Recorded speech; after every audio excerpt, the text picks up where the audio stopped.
How's it going, everybody? Man, everything just gets worse and worse and worse, man. Stock market got pummeled today. We've got the PGA Tour canceled the rest of the Players Championship. They won't even play. Golf is the one sport where I think they could have kept playing. Okay, nobody touches other people. You know, you're just. It would have been neat to have one sport that kind of kept some sort of normalcy going around. You know, now it's just nothing. Man, it's just brutal. You know, they said, well, we didn't want to be the only major league sport that doesn't, and it's like, what difference does that make? You know, don't have fans there, but just go play golf, just like we do on the weekends. There's no fans. That's why we can't find our damn ball.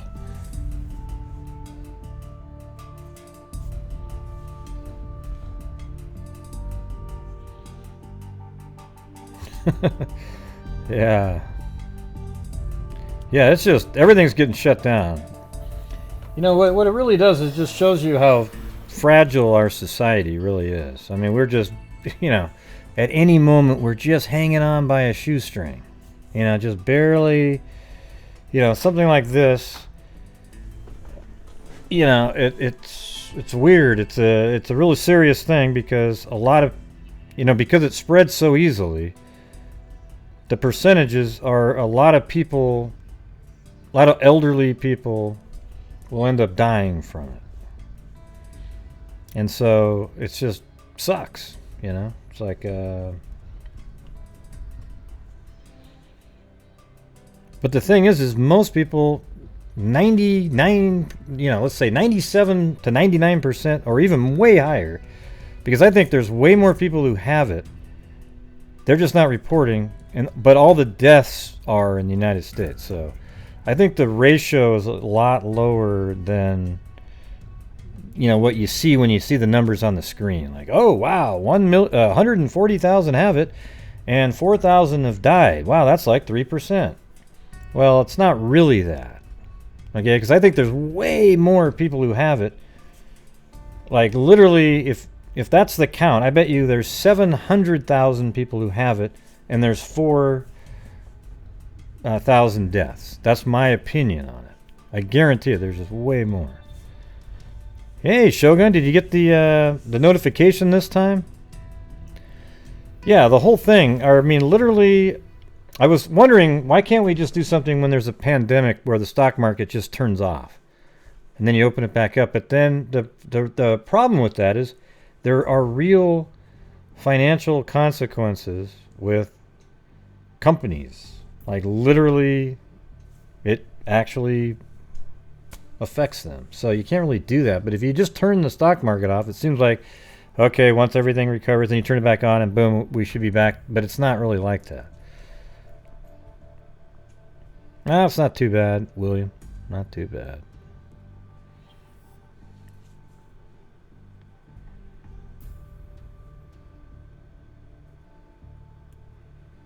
Yeah, just everything's happening everywhere. Okay, everybody. It's not just, you know, we don't need to all talk about every single thing that's going on all over the place. It's a shit show. Everything's shutting down. There's virtually no sports going on anymore in the country. Things are happening all over the place. It's too many things to break down. I just want to go on to something else. Okay. Let's just talk about these cases right now, though. I just thought I'd throw that out there at the beginning. All right, so can we not talk about the virus starting right after this? Well, I guess I'd have to have it open.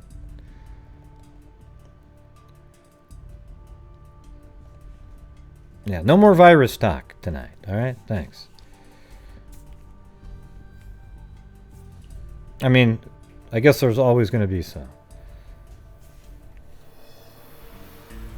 I'm fired out of it now, 10 down, 15 on them, I better dung bear on 15, I better dung bear on 15, 20, I better dung bear on 15, better dung bear on 20, down 5, better dung bear on 30, and 30, and 30, 25, better dung bear on 30, you want to put 30, sir, 25, of them, you're out, I better dung bear on 25, better dung bear on 30, 30, now 5, I'm 35. at?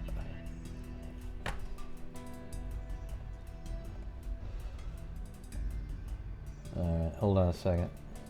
You know, I was going to start off. There is a document that came out in the Liticia Stauch case. Somebody sent me the PDF earlier, but then also I have a link as well. Let's see.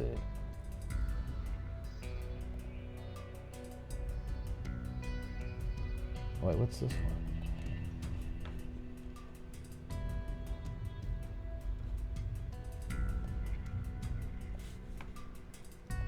I'm looking at it on this other screen. Okay, I think this is an older one.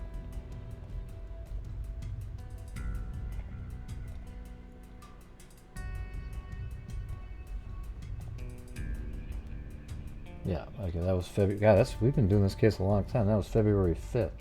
Had nothing to do with this, though. Okay, here we go. This is what, when you read these charges here, you can kind of deduce stuff from them. Let's see.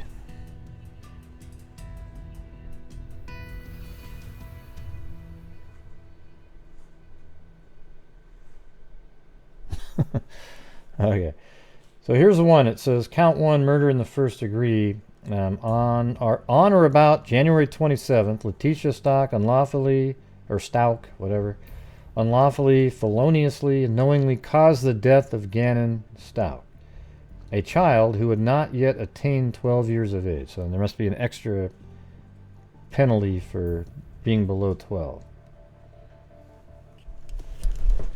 And then count 2 is on or about January 27th, Leticia Stauch unlawfully, feloniously, knowingly, or recklessly caused an injury to, or permitted to be unreasonably placed in a situation that posed a threat of injury to the life or health of a child, namely Gannon Stauch, and engaged in a continued pattern of conduct that resulted in cruel punishment or mistreatment that resulted in the death of a child. So they must have had information that she... You know, I know that they're listing things out, but it looks like they took parts out of other sort of statutes or whatever and then listed them down here at the bottom, right there. So they must think that those are relevant. On or about January 27, 2020, Leticia Stauch, believing that an official proceeding was pending. So this is kind of interesting here, right? Listen. So her believing that an official proceeding was pending, in progress, or about to be instituted, and acting without legal right or authority, unlawfully and feloniously, willfully destroyed, mutilated, concealed, removed, or altered a human body. So that means she knew, oh wow, they're looking for, okay, so I think what they're saying is she went out somewhere else and moved the body, because you know Gannon wasn't at the house that night because people went over there. Let's see. Or altered a human body, part of a human body, or human remains with intent to impair its or their appearance or availability in the official proceedings. That's kind of a strange wording, like appearance. And then the last one is on or about January 27, 2020, Leticia Stauch, believing that an official proceeding was pending or about to be instituted, and acting without legal right or authority, unlawfully and feloniously destroyed, mutilated, concealed, removed, or altered physical evidence with intent to impair its verity or availability to in the pending or prospective official proceedings. Yeah, so it sounds like they're saying that she hit his body, which it seems likely, right? It seems like I said the other day, there's two options. One is that she killed Gannon after you see her on surveillance leaving. She killed him somewhere, and then rented the car and then drove back out there and got his body and moved it somewhere. Or she, because she had all those miles on it, like 900 miles. Or the body was somewhere around on her property, and then when she rented the car, she loaded him up into the vehicle and then dumped his body somewhere else.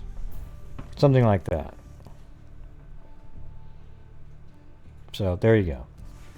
And the rest of this document, 20-something pages, are all witnesses. Like it's just filled. So that's it for that.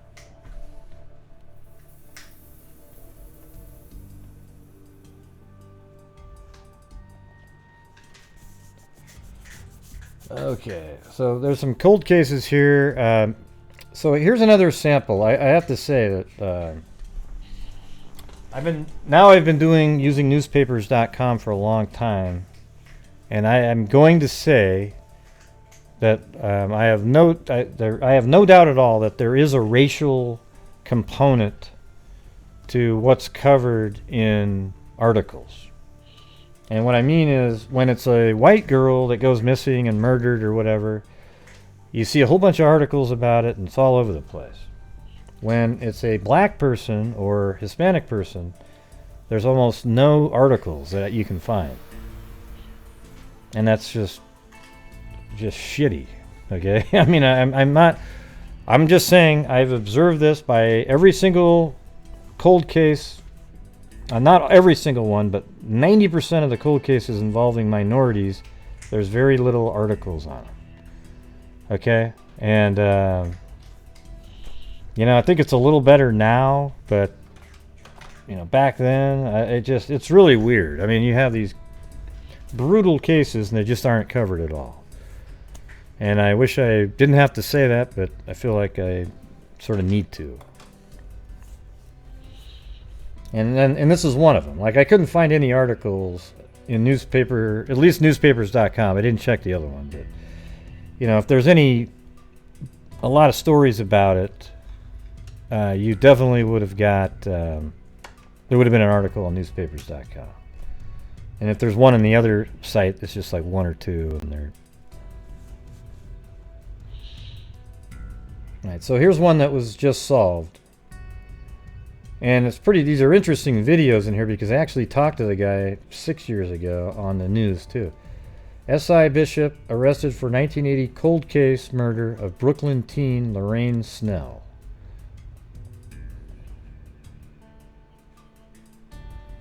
Hold on. Lorraine Snell was just... Oh my God. Good. Thank you, Jesus. Thank you, Jesus. Oh. Had been in church 9.5 years. Lorraine Snell was just 19 years old when the legal secretary was found strangled in the back seat of a station wagon, and her cousin's husband was always the person of interest. And I knew from day one that it was him. Nearly 40 years later, James Burris, who calls himself a bishop at the Christian center he runs out of his Staten Island garage, was charged with Snell's murder. Oh my God, Lorraine got her justice. That's all I wanted to know. My daughter, my poor daughter, oh God. The teen's mom couldn't contain her emotions when we showed her the photo of Burris in cuffs. It's been a long time we were waiting. Pearl Snell Holder first sent a letter to me in 2014, worried her daughter's evidence might be lost and the case forgotten. At the time, we found Bishop Burris at his garage. I wanted to ask you about the last time that you saw Lorraine Snell. Who? His memory was jarred when we mentioned Lorraine was related to his wife. My wife's cousin. The bishop acknowledged he saw Lorraine at Brooklyn's Midwood Terrace the night before her murder, where the teen went to pick up invitations for her engagement party and walked her part of the way home. I went one way and I watched her go up by her block. Burris robbed a cab stand the same night and used the... I think that's crazy that they're sitting there interviewing this guy. This is just nuts right here. That is an alibi. DNA technology wasn't even utilized at the time. Those cops checked me out from head to toe. They had a guy come in and pick under my nails. See, this is 2014 up here. You see that? Let me go back again. Brooklyn's Midwood Terrace the night before her murder, where the teen went to pick up invitations for her engagement party and walked her part of the way home. I went one way and I watched her go up by her block. Burroughs robbed a cab stand the same night and used that as an alibi. DNA technology wasn't even utilized at the time. Those cops checked me out from head to toe. They had a guy come in and pick under my nails. Burroughs remained free for nearly 6 years after our interview. You listen to everything that I have to tell you, and you stuck with me until today. Mary, I love you so much. Moving words from a mother who's very grateful to the Brooklyn DA for using enhanced science to make the case, and the cold case cops who gave prosecutors the tools they needed to get a murder indictment. And I have to thank the detective. Pearl Snell Holder's children hugged her after the DA's office called her on the phone, and she hugged me on her doorstep before her family joined her in court to watch Burroughs formally charged with murder. Yeah, so it was DNA is what they used. Lorraine had a goal. She was going to be somebody big, and this monster just came. I think it was a while ago. Cut her life. Pearl Snell Holder has been turning to Pix 11 for years to get answers in the 1980 cold case murder of her daughter Lorraine. Bishop Burroughs, Mary Murphy, Channel 11. I wanted to ask you about the last time that you saw Lorraine Snell. Who? James Burris, who runs a church out of a Staten Island garage, Oh my God. acted like he didn't know Lorraine when we first met him in 2014. But we jarred his memory when we mentioned Lorraine was related to his wife. My wife's cousin. James Burris has always been a person of interest in the case, and Pix 11 has learned investigators finally have new leads. Lorraine Snell was Yeah, he last said seen who. alive trying to make a $400 deposit for her engagement party at Midwood Terrace in Brooklyn. A bartender said James Burris followed Lorraine out the door. Burris later said he walked Lorraine part of the way home by Clarendon Road. I went one way and I watched her go up by her block. Lorraine's mother used the New Kirk Avenue subway station on the morning of September 25th, 1980, not knowing her daughter was dead, strangled in the back seat of a station wagon close by, behind the supermarket where Burris used to work. Burris admitted he robbed a cab stand that same night, but said he had nothing to do with Lorraine Snell's murder. Those cops checked me out from head to toe. They had a guy come in and pick under my nails. Science has come a long way since 1980. You know what's weird is how casual that guy was talking. You know, like literally you look at him and you wouldn't think, oh wow, he's guilty the way he's talking. I mean, it's probably just all those years of bullshitting everybody. He just felt so comfortable. And even 4 decades later, new information can surface. Lorraine's niece, Shaniqua, Other looks a than the lot who like her comment. late aunt, and she's been pushing for action. Everyone just seems so apathetic. Pearl Snell Holder wants the DA's office to make its move and points out she turned 81 years old this month. She was 42 when her daughter was killed. And if they think that I'm going to just roll Oh, she's over 81. She looks great for and play 81. dead, Wow. they have another guess. That's amazing. She looks like about 55, The number of 60. coronavirus cases Maybe ticks 65. upward. People are scared. They're scared. Oh, God. Thanks. Jumped right back into the coronavirus. Yep. There he is. So that was pretty amazing, huh? So that's one. One down right there. Okay, and then another one right here. This is DNA matching leads to arrest in 2001 cold case killing of California woman. Almost 19 years after the killing of 40-year-old pregnant woman, the San Bernardino County Sheriff's Department arrested Jurupa Valley man Monday after identifying him as the suspect through DNA matching technology. Sabina Chagoy, I think she's Hispanic or something, was found, I don't know what Chagoy is though, was found dead in a road in Chino Hills on September 22nd, 2001, just before 2 a.m. Chagoy was last seen entering a vehicle with a man in it, inside it. The Sheriff's Department said she was 31 weeks pregnant. The Sheriff's Department said the case went cold after detectives conducted an investigation and were unable to identify a suspect. And that there was no newspaper article whatsoever on this. Chloe just picked up a pillow and threw it at Blue's face with her mouth. God, she really tries to antagonize him to get him to do stuff. Anyways, So the case was reopened in 2017. So that's one of those key years, 2016, 17, when the Sheriff Department's DNA laboratory processed evidence that was located at the scene and recovered from the victim. A male profile was created using the DNA and uploaded into the Combined DNA Index System. I think that's CODIS. Authorities said in a statement, though a profile was created, the suspect remained unidentified. Okay? And see, the thing is DNA genealogy came about in like 2018, at least for law enforcement.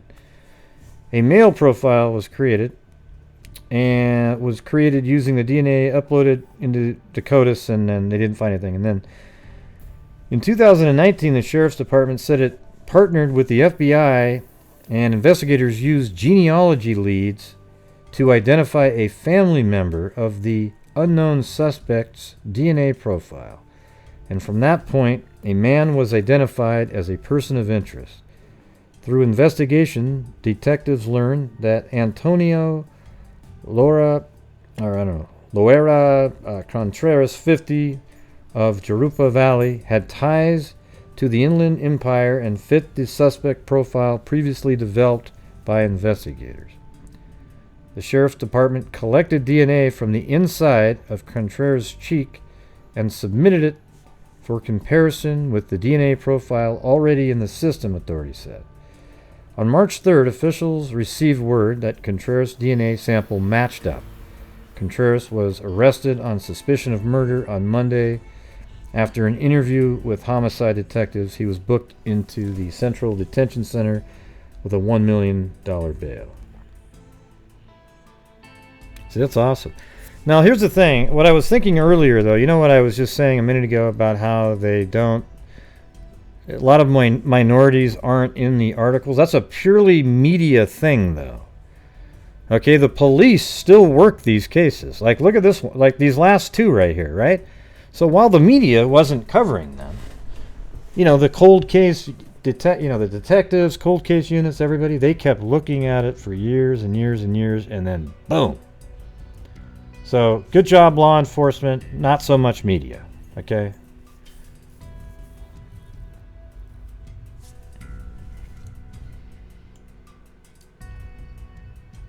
All right. Now this last one, I did find newspaper articles. And here's the one that I was telling you guys about earlier. This is so weird to me. the synergy or whatever the hell you want to call it. Let me I gotta open up a window here.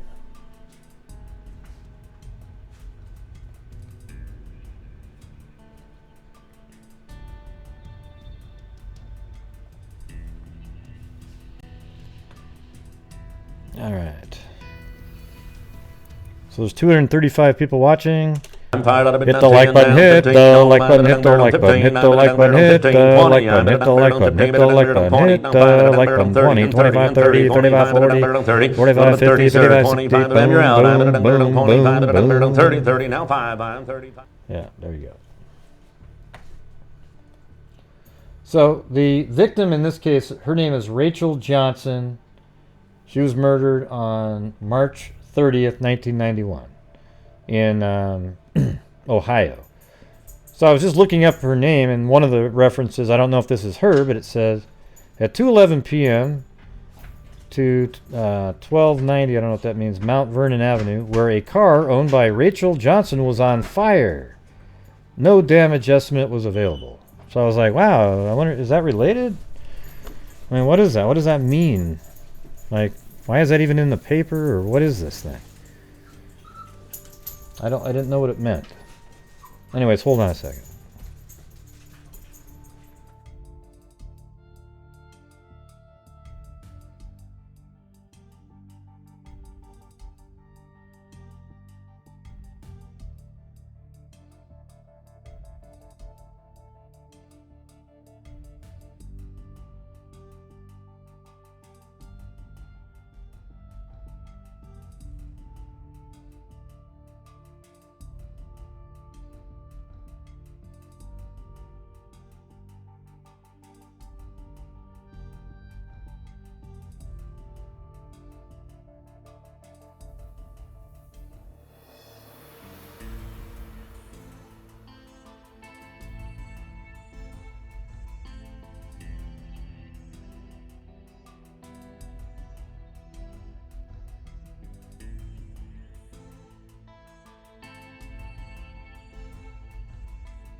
Okay.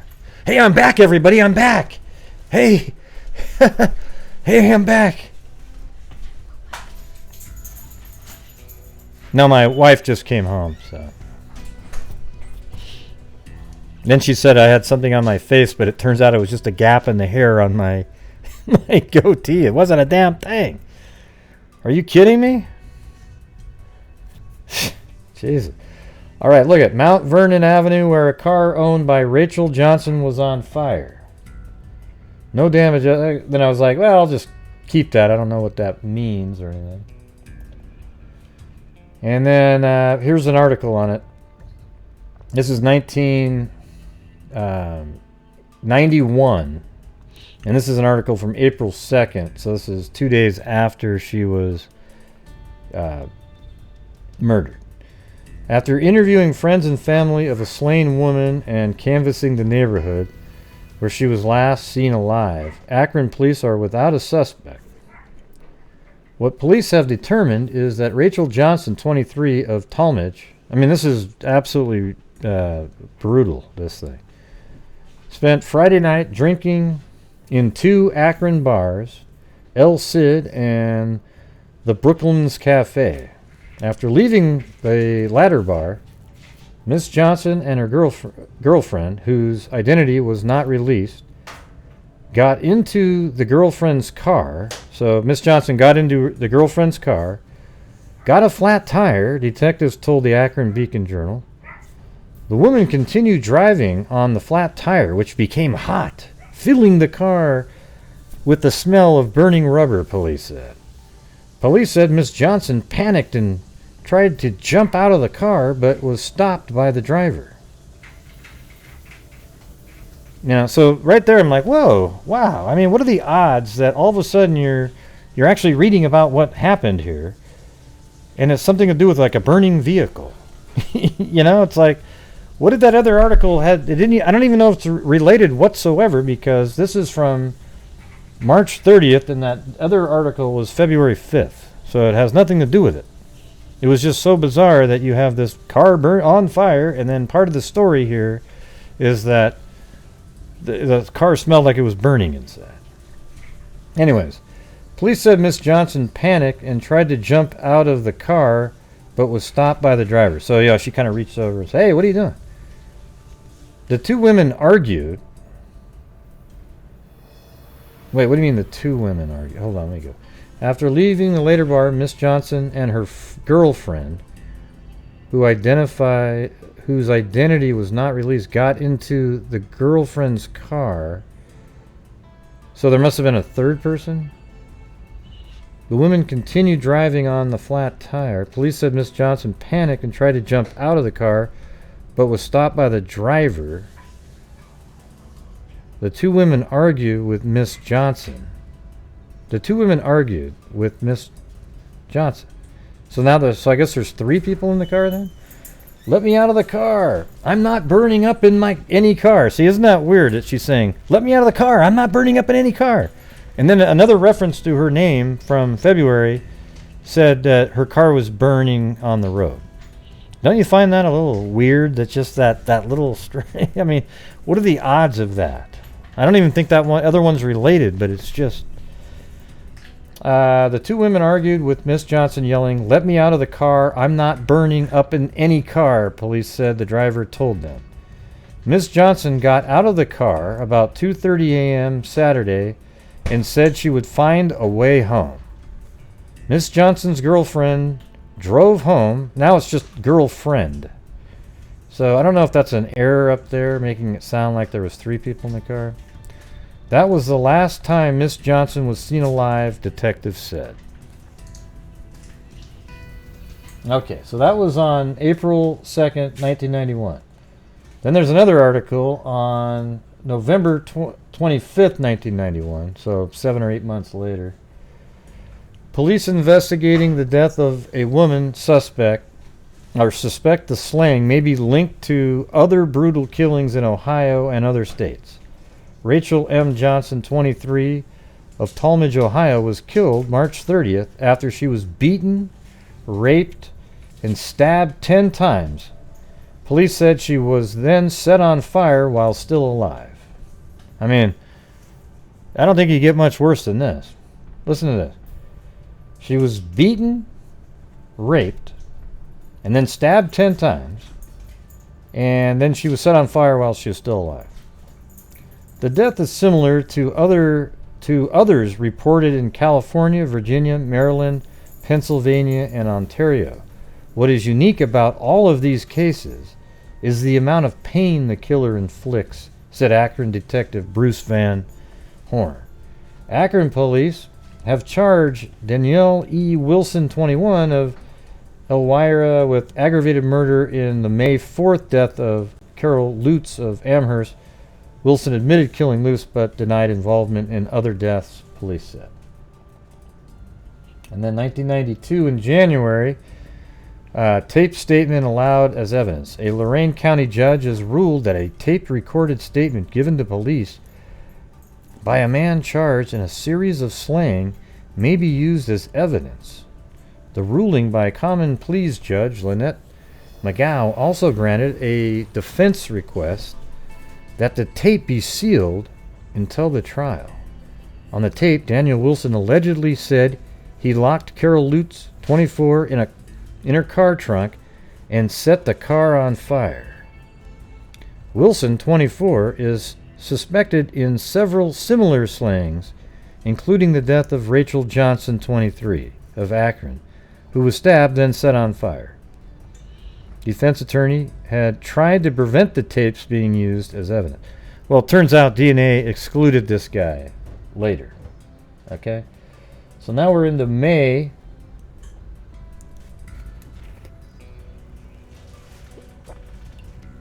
of, I think, 1993. The sound of gunfire helped Akron police arrest 2 men who allegedly were chasing another vehicle. Oh, wait.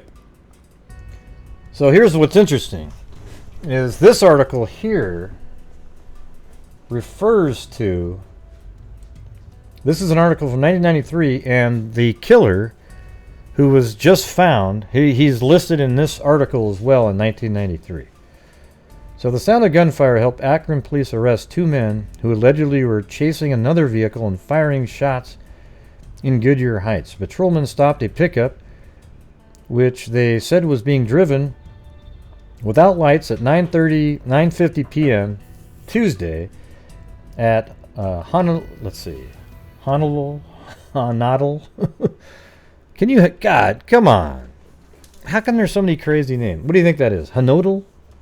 Honodle Avenue near Hillside Terrace. The occupants, Timothy J. Reese, 33, and Daniel L. Reese, 30, both of Morningview Avenue, were charged with carrying a concealed weapon because officers allegedly found a 9mm pistol in the truck.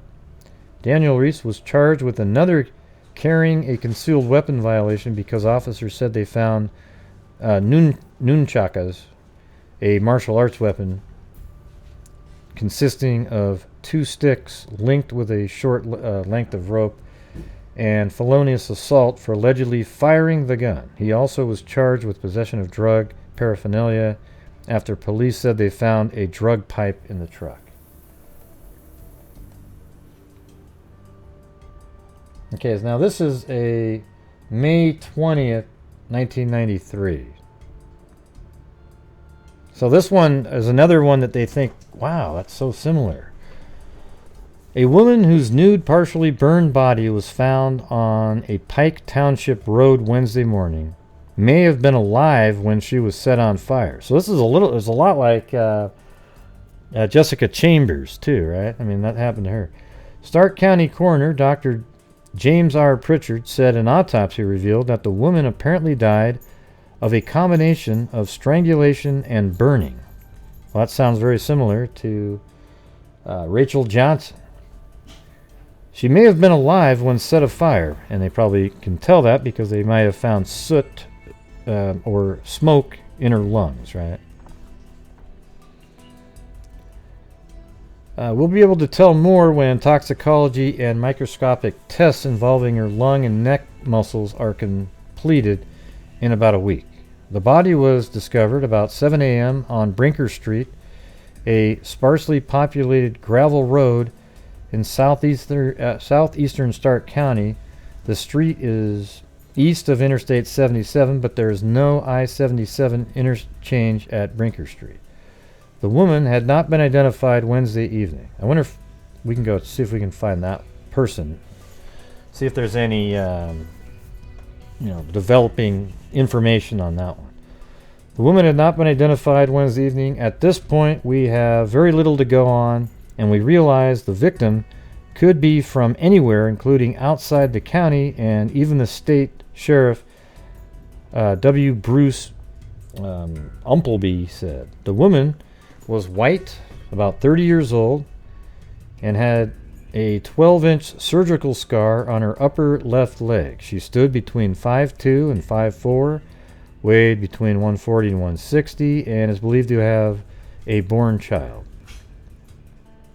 Anyone with information to call that number. In my 12 years in office, we've never had a body we couldn't identify, Pritchard said. This one is going to be a toughie because the face is burned beyond recognition as a result of the fire. Umpleby said it was the worst murder he had seen in more than 30 years of law enforcement. It is very brutal homicide. Umpleby said it appeared the woman was set afire where her body was found. A motorist who regularly travels Brinker Street told police there was not a body on the roadway when he drove by the scene at 10:30 p.m. Tuesday. Pritchard said he found Pritchard said he would not know how long the woman had been dead until he received the results of forensic tests.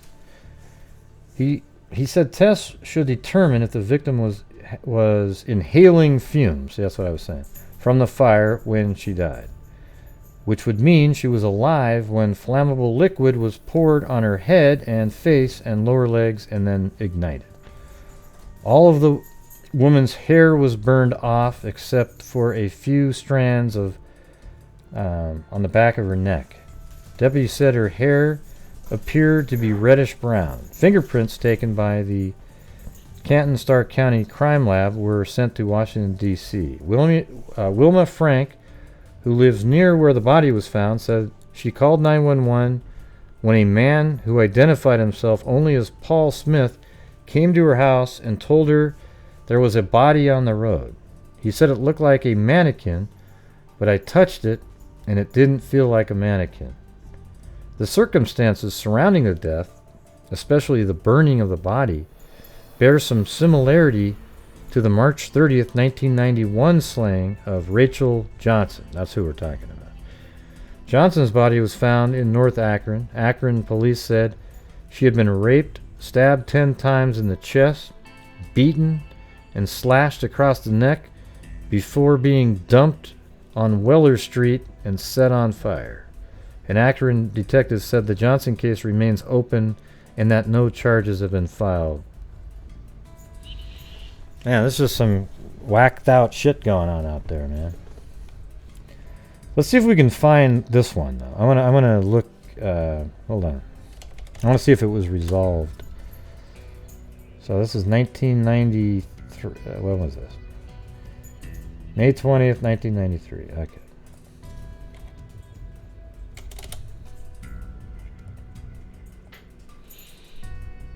Okay, so we'll do May 1993 to like August, Ohio.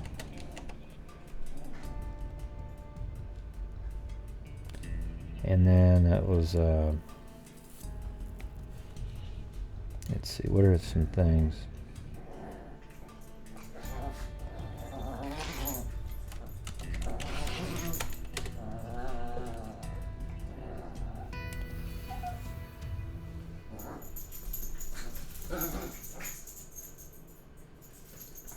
That's different. God, I was hoping that was it. Dang it.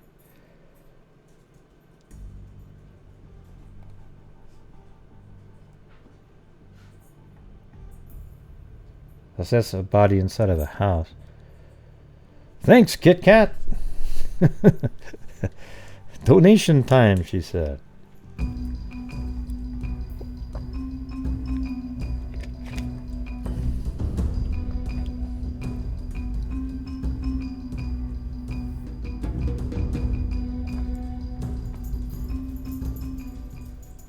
Donation time, smiling face with smiling eyes. Okay. So is this the same article? 7 a.m. Brinker Street. I'm just going to make it May. Thanks, Kit Kat. So it looks very similar to the last one.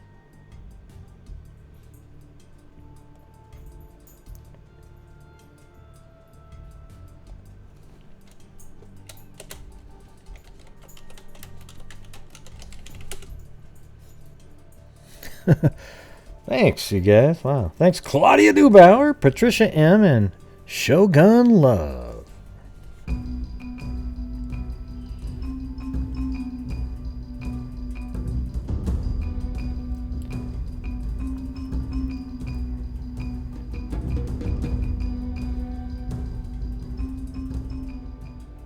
I'm in.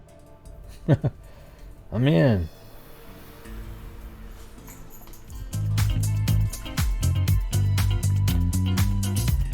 What's this one? Donation time, I second that.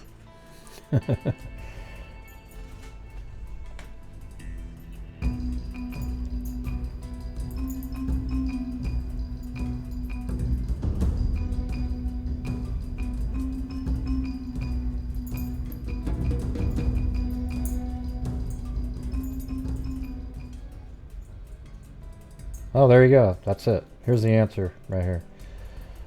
So in that case right there, a Canton prostitute who was to have been arraigned Thursday on a disorderly conduct charge has been identified as a woman found brutally slain and burned on a Pike Township gravel road. Christina Lynn Warrens. Okay, so let's get that. I'm going to write that one down. Hold on a second. Yeah.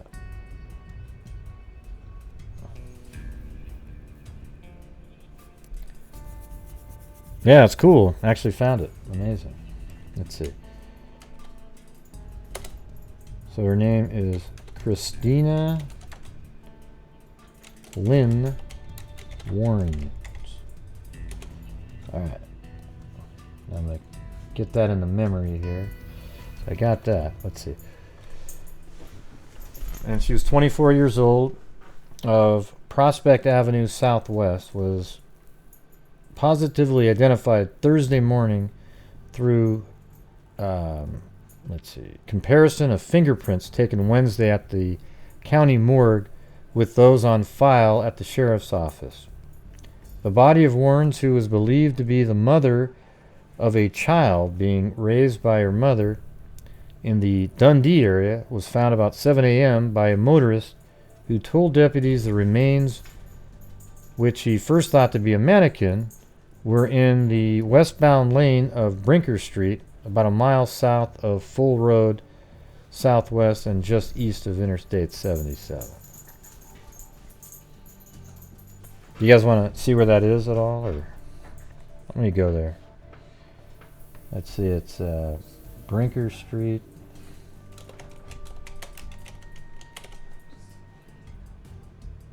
And is this in, what town is this? Canton?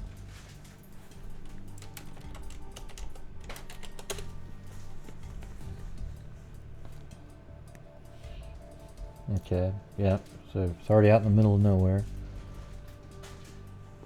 Let's see. I'll show it on the screen when I figure this out. Brinker Street, about a mile south of Full Road. Let's see. Okay, so that's gonna go there, and then Full Road.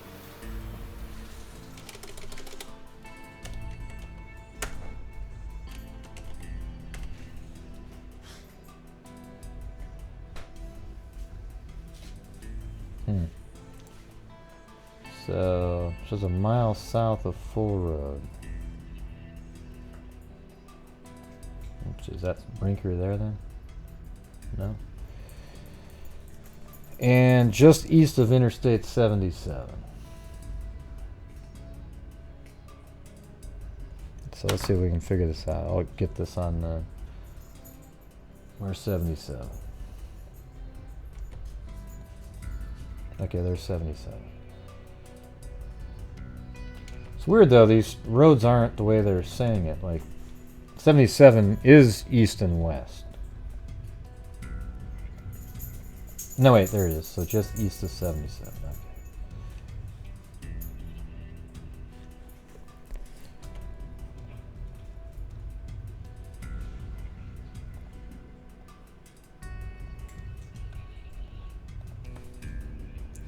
Yeah, so here's 77. This is Brinker Street. But then that other street they mentioned, Full Road, is right there. So, let's see, how did it word that again? South of Full Road. Brinker Street, about a mile south of Full Road. Okay, but it's not really, I mean, let's see, how far is it? Yeah, I mean, that's a mile right there. I don't know. I'm not really seeing why they have Full Road. This is Brinker Street. And then it said just east. Oh, wait, hold on. Yeah, that's Brinker Street. And then it said just east of 77, right? Mile south of Full Road, southwest, and just east of Interstate 77. Oh, wait, maybe it's saying southwest. Let me read that again. About a mile south of Full Road Southwest. So is it called Full Road Southwest? Let me try that. Full Road Southwest.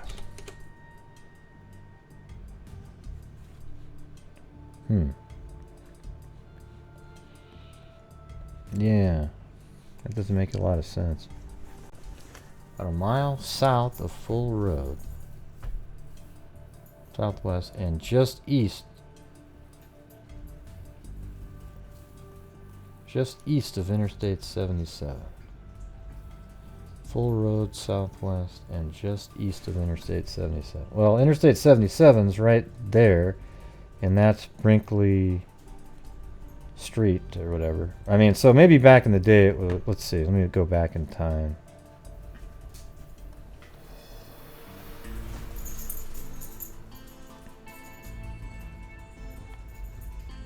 It's 2004, 1994.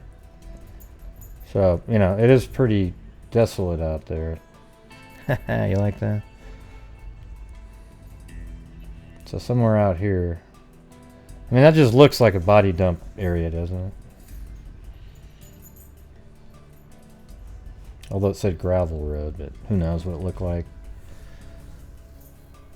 Well, this is 93. This should be right around this time. So let's see. Westbound lane. We're in the westbound lane of Brinker Street, about a mile south of Full Road, southwest, and just east of Interstate 77. So, you know, it was over on the, it would be on this side of the street right here. Somewhere right around in there.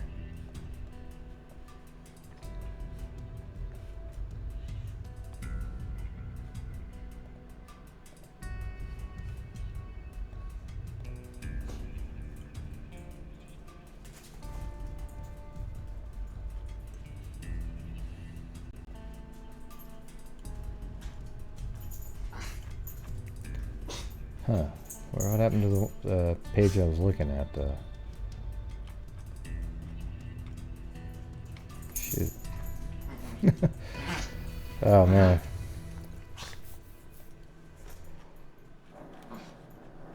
Oh, there it is. Okay. Blue, Chloe, blue, Chloe. God, she gets so aggressive with him. just grabs it. Umpleby said Warren's body was nude and had been burned severely on the head and lower legs by someone who apparently strangled, then set her afire, possibly while she was still alive. Whoever did this doesn't want the victim's identity easily discovered. So now it continues on another page, so let's see. What page is this? That's C. So that's C4. No. C2, 3, 4. There we go. Pritchard said after an autopsy Wednesday that Warrens apparently died of a combination of strangulation. See, this is just a random story that we just now came up with. Had nothing to do with the one I was originally talking about, but I'll get back to that one. Richard said after an autopsy Wednesday that Warrens apparently died of a combination of strangulation and burning. He thinks she was alive at the time of the fire, and the microscopic test will show fumes in her lung. Canton Police vice agents had charged Warrens with disorderly conduct about 7 p.m. Saturday for stopping traffic in the 400 block of Rex Avenue Northeast. Unaware that she was dead, Municipal Judge Lauren E. Sowers issued a bench warrant for Warrens when she failed to appear for arraignment Thursday. Court records indicated Warrens had been arrested 10 times for soliciting for prostitution since 1991. Umpleby said she was arrested and charged with passing bad checks in 1989. He said deputies from Holmes and Tuscarawas counties had tried numerous times Thursday to reach Warren's mother, who finally got word independently that Stark deputies wanted to talk with her. Umpleby said Akron police detectives and Stark detectives compared the case with March 30th, 1991 bludgeoning and burning of Rachel Johnson, 23, so now we're getting back to that, whose slaying had not been solved. Johnson had gone to seek another ride after a friend's car got a flat tire. Her body was found on Weller Street in Akron. There are definitely some similarities, but not much else to go on at this point. See, I want to know if this one's been solved, so now I'm going to type her name in here.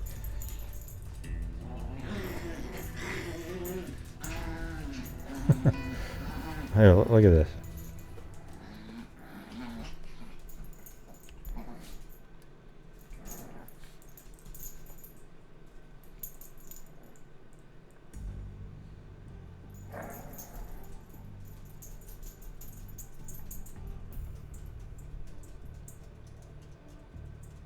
No, she's just, oh god.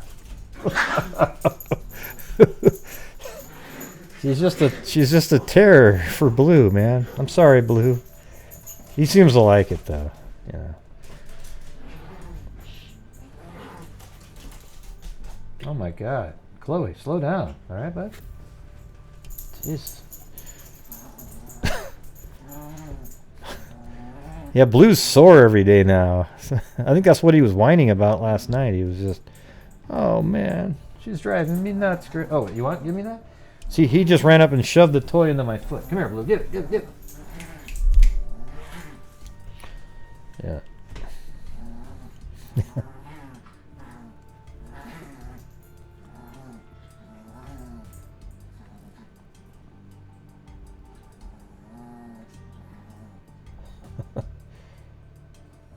See, look how he gives it to her. See that? He wants her to grab it. It's so cute. It's like, I know, it's amazing. It's like, and look at he dropped it. Now he's like, okay, forget it.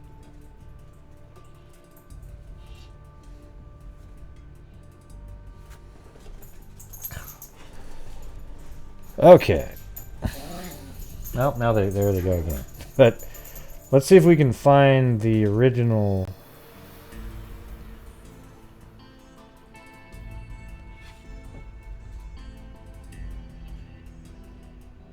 Yeah.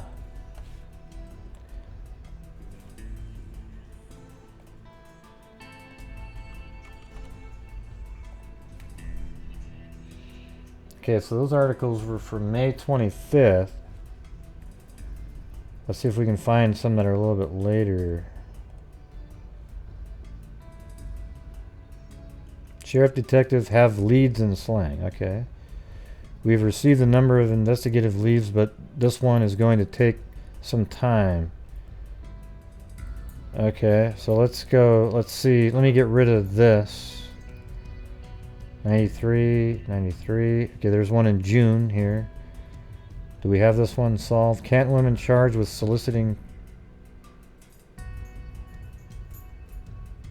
Wait, what?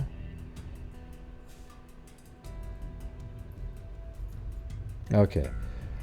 While about half those charged were from Canton, those arrested included residents of Akron.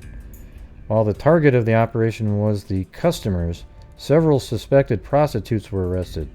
We just happened to see them, so we picked them up, Perez said. Perez and Thomas described the operation as a crackdown on prostitution and not directly connected with the investigation of the murder of Christina Lynn Warrens. Alright, so now let's go see if there's any later. Oh, wow. No, that's Trudy Lynn Warren. 93. Let me try to narrow this down. Let's see. 1993. 90. Yeah, let's see. 1993 to 1998. Something like that.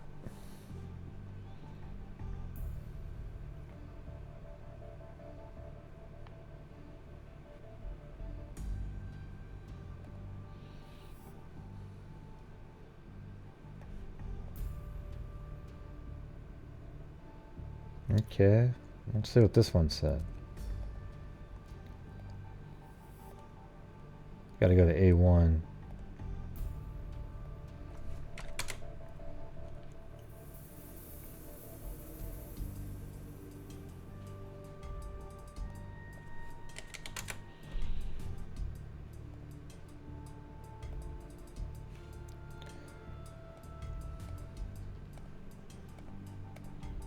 Oh, look at that. David Letterman. He looks like he's he's young in that one.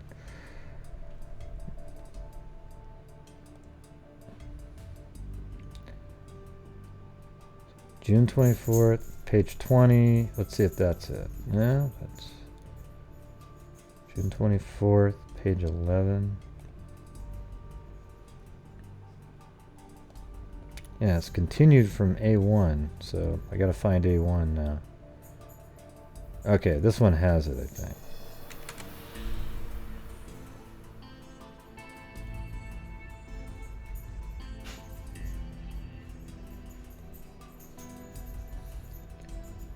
Okay. So it looks like they named Johns on television. People who pick up, you know, prostitutes, obviously. Oh, you can't see anything? Oh, sorry. Yeah. I'm just showing the screen. I just totally got lost there. Thanks, though.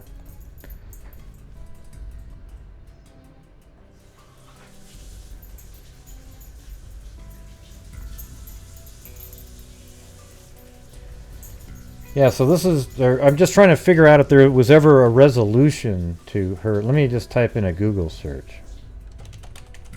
Murder of...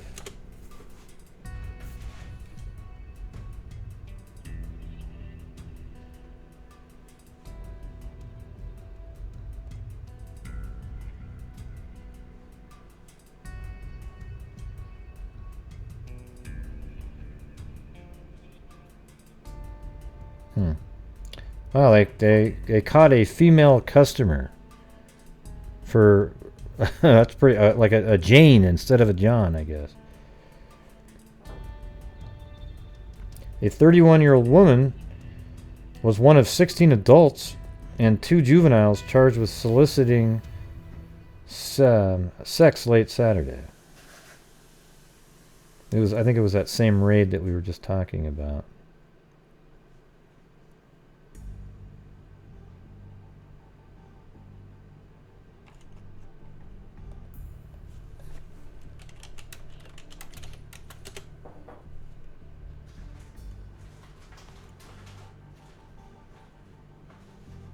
I don't know if this one's ever been... I don't know if they solved this or not.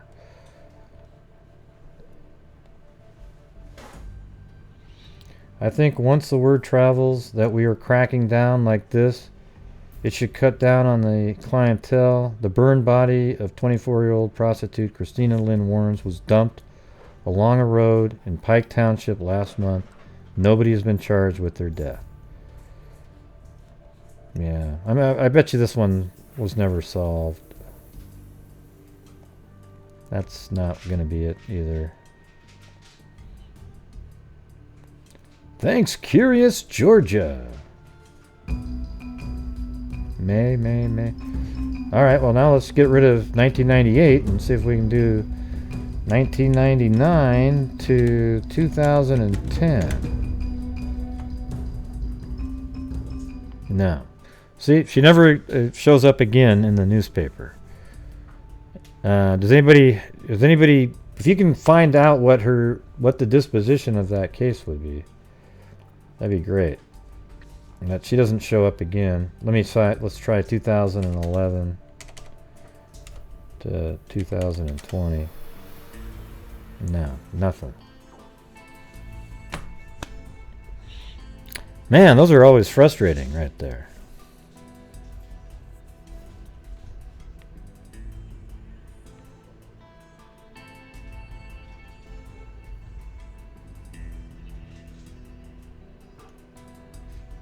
Wow, sorry, Sassman. Hey, J.K.'s. Thanks, man.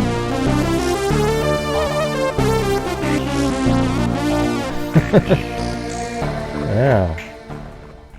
HUZE the Freak Fam making donations to mark locations, even driving US to the exact places where the victims came face to face with their fate, which we hate but realize that with more eyes on the cases that time, a Razer's DNA here to stay. That's right. Boom. Hey, thanks, buddy. Appreciate it.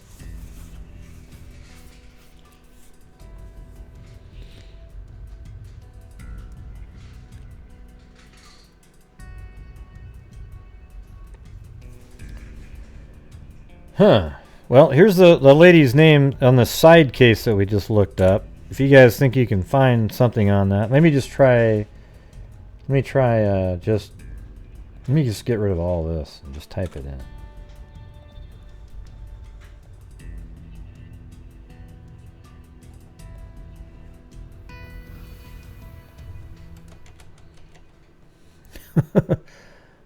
Thanks, Patricia.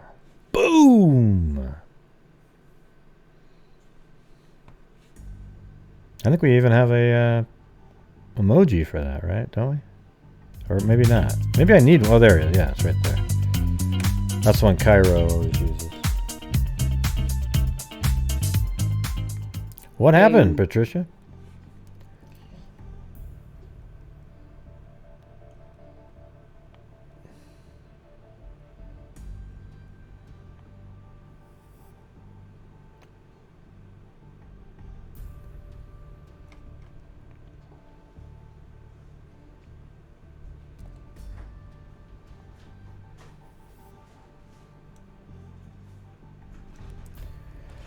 Man, nothing.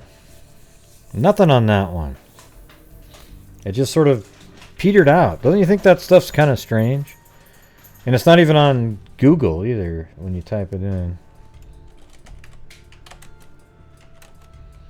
Maybe I'll get rid of the middle name.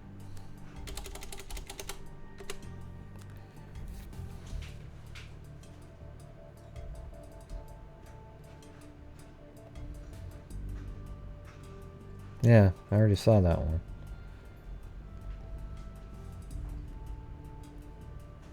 See, what's weird is somebody else made a clipping of that exact same thing on a while ago.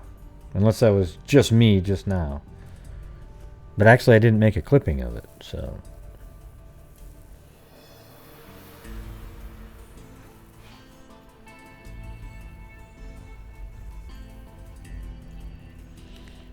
Yeah. Okay, well, now let's get back to the... You know, you remember the case we were originally talking about, is the case of Rachel. No, is that right? Yeah, Rachel Johnson. And she got into a car with her friend, and they were driving, and then the wheel caught on fire or something. She goes, I'm not going to burn this car. Wanted to get out of the car. They argued. Then she got out of the car, and then she ended up being just absolutely brutally murdered.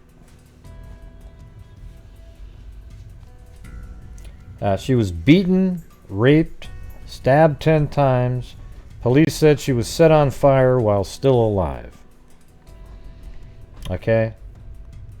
I mean, that's just absolutely horrendous, right? So now, we're moving forward into time, and I just showed you a minute ago that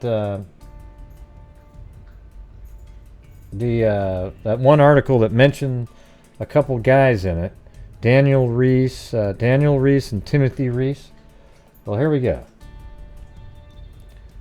Arrest made in 1991 Akron cold case. Woman raped, stabbed, set on fire. That's her right there, Rachel Johnson.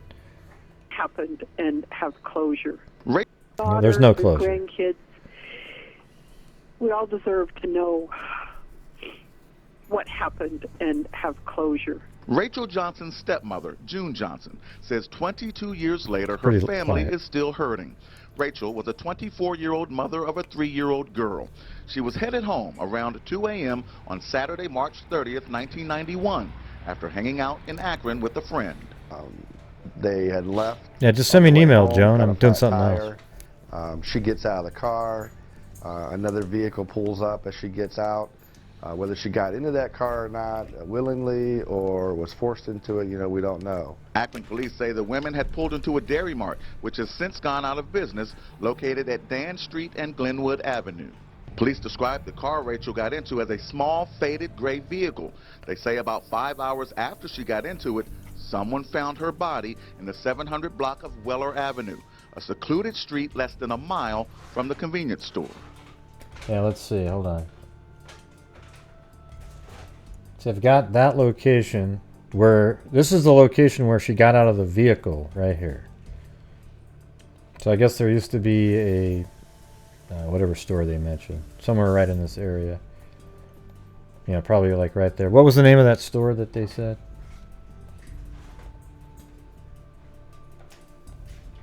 That car or not, willingly or was forced into it, we don't know. Akron police say the women had pulled into a Dairy Mart, which has since gone out of business, located at Dan Street and Glenwood Avenue. Yeah, so this is...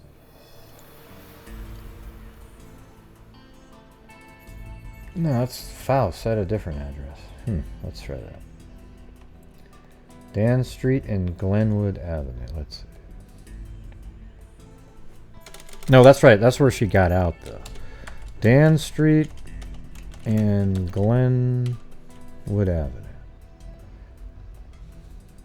Oh, that is. I guess that's the same spot. All right. Well, there's so many streets here, they could have picked two, right? But anyways, what I had earlier was Faust and Dan Street, which is basically the same thing. So right in this area here is where she got out of the car when after saying, hey, I want to get out of the car.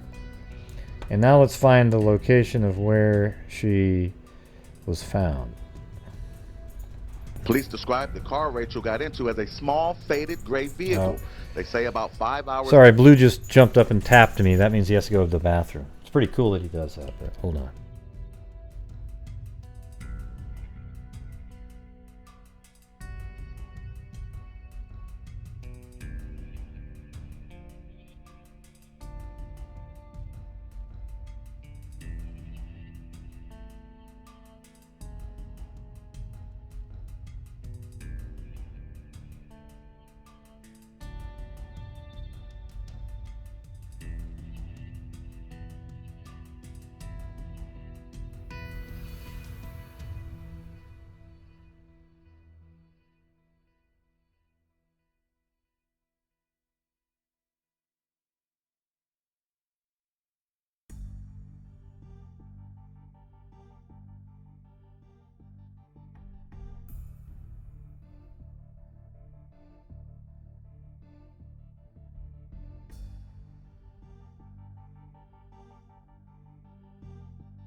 Yeah.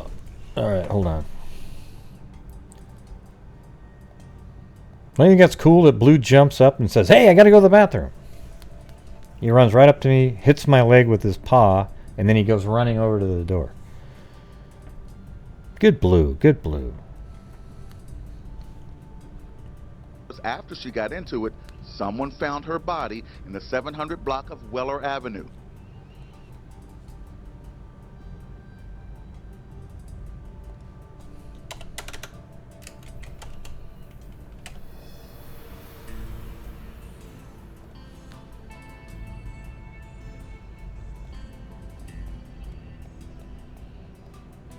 So that's Weller right there. Huh. So, that's Weller, so it's not this one. So just on that street.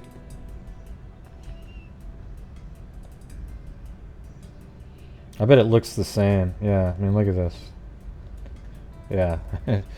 It doesn't look any different. I bet it might even be at the end down here, like right in there.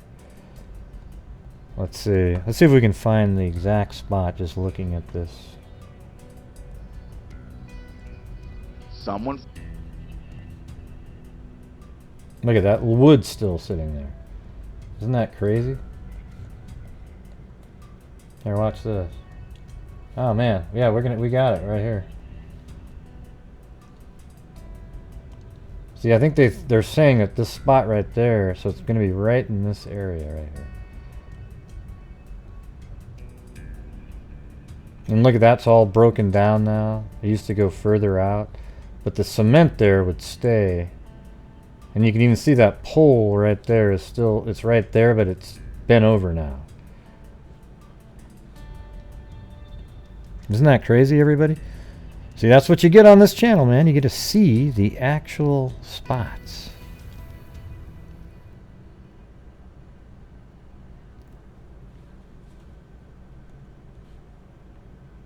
Found her body in the 700 block of Weller Avenue. See, that's a apparently secluded street less than a mile. All right, let's see. So does it do that?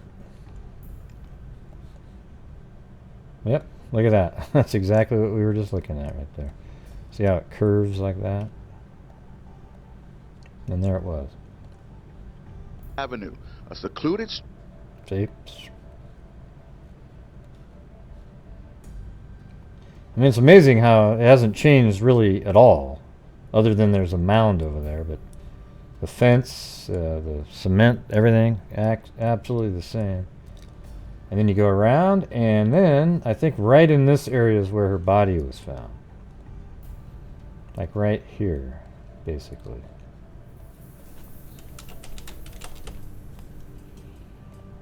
Okay.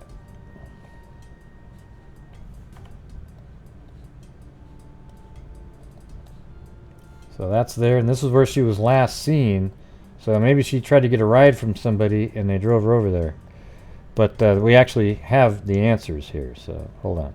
Street less than a mile from the convenience store. It's right over there. She's sexually assaulted, she's stabbed multiple times, and she's set afire. The Akron detectives have done so much work, and they've been so good at trying to find the person or persons who did this, and they deserve all the help they can get. Now Thanks, they're getting Claudia. some help.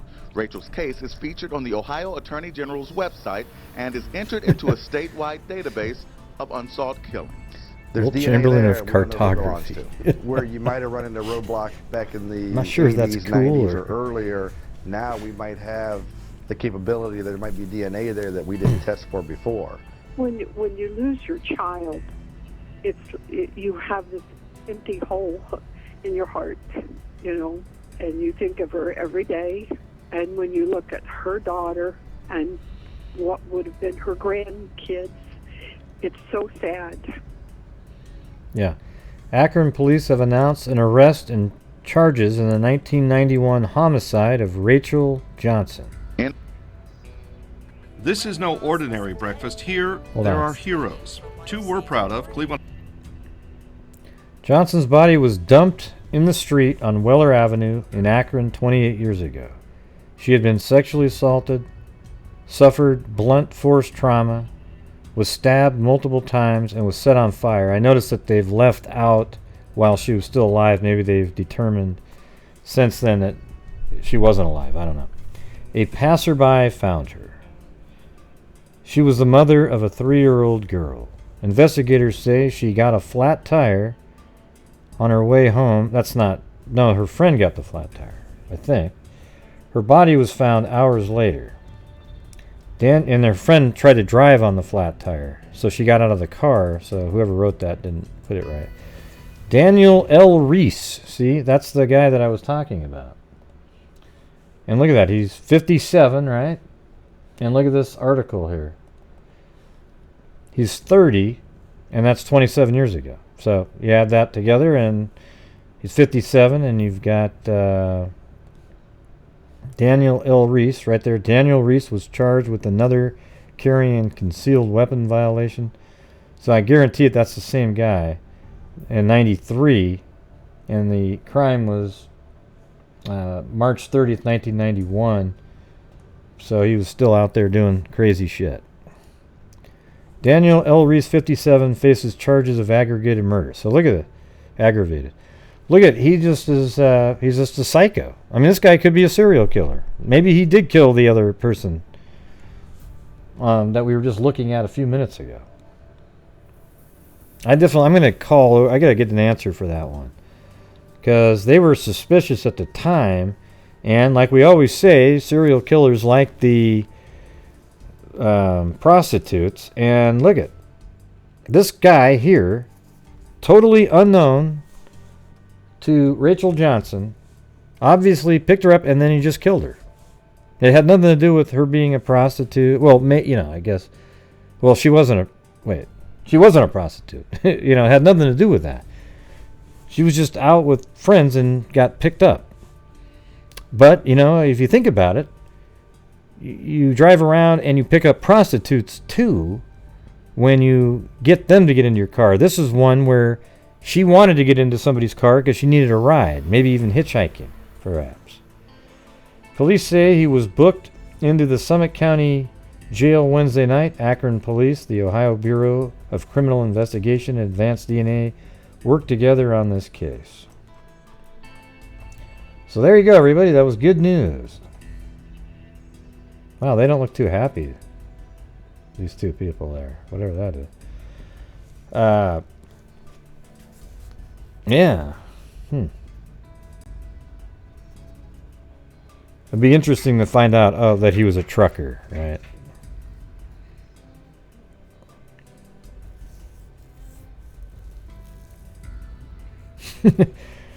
Yeah, it seems like there's a lot of them over there, right? Curious, Georgia? Ohio man is serial killer creepy filled. Yep.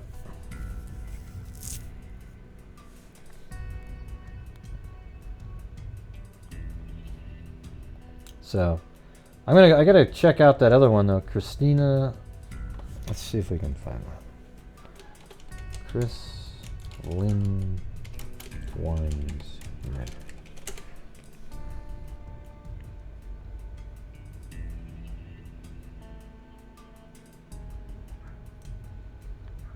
Yeah, it's just probably nobody ever covered it anywhere. It's just. How about this? Where is it? This is in Akron. How about Akron, Ohio cold cases?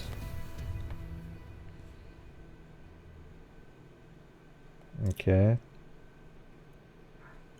So how about search for, and then that lady's name was Warrens.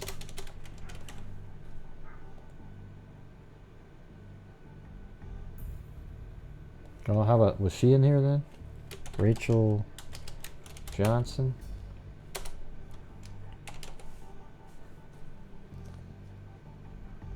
Yeah. So she was in there. View all cold cases. All right.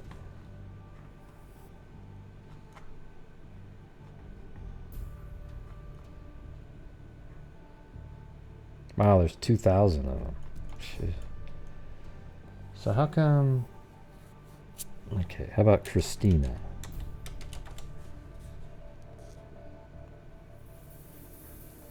Well, does it work like that though? If I just type in Rachel, will it? Yeah. So it looks like maybe they solved it because her name isn't in there.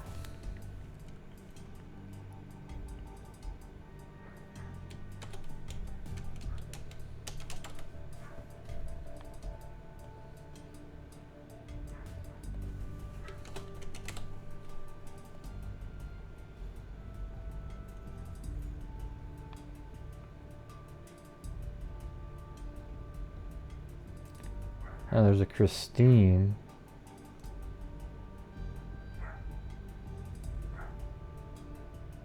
Man, that's wild. I guess you don't want to have the name Chris in Ohio,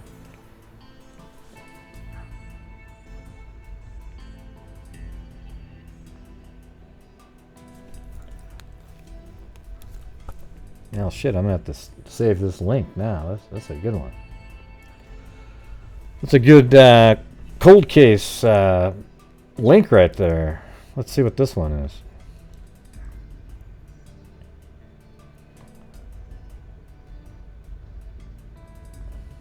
Suffered head trauma from a 2x4. She was 14 years old. Appeared to be struck in the head 3 to 4 times, causing her to expire. Have we ever covered this one? Mullins?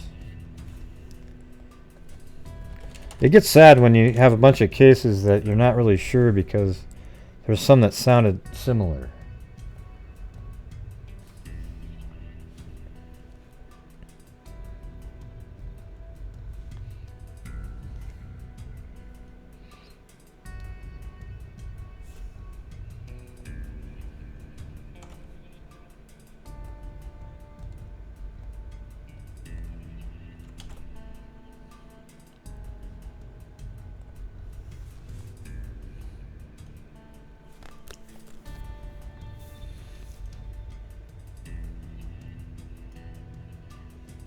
Yeah, they can't use words like that anymore, I'll tell you that. Let's see what it says in this article about her. And what year was that again? It was 70... okay, August 1975. So we'll just narrow it right down to that. She's going to be in here. See, but again, it's a white girl, and then now it's in the paper. And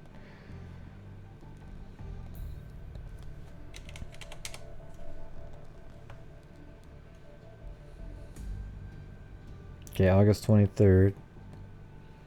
This is August 28th, 5th, right here. That's probably the first article on it. Contest call lures girl. Wow, that's crazy. What guy was I just saw today that does that same thing? Have you guys heard of this guy? Today, the serial killer Rodney Alcala or something like that. He was on the dating game show. I mean, that guy, man, what a monster. Yeah, you should look it up. It's Rodney Alcala. Maybe I'll do a show on it sometime. It's just, it's covered a lot. It's in different documentaries and things, but it's pretty creepy.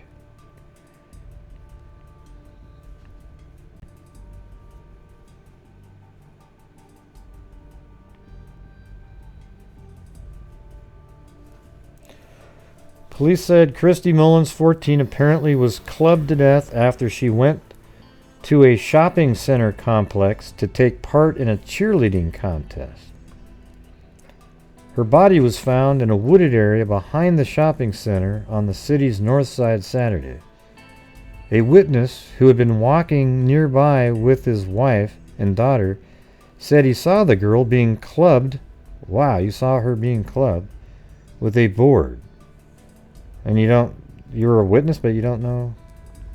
A neighbor girl told police she received a telephone call from a man who said he was a radio disc jockey and was having a cheerleading contest.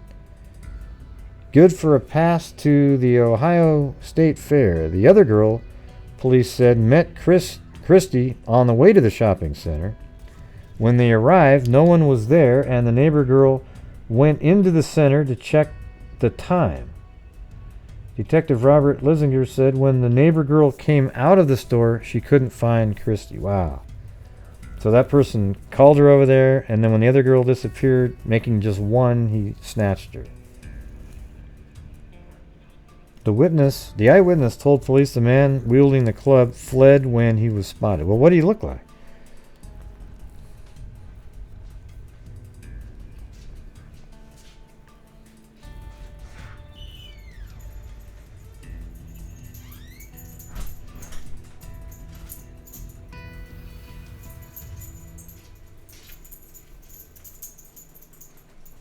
Oh, did your dog pass away, Sassmere?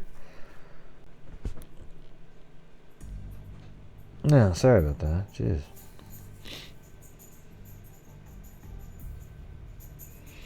No, I don't think I have covered it before. There's just so many cases that are similar like that.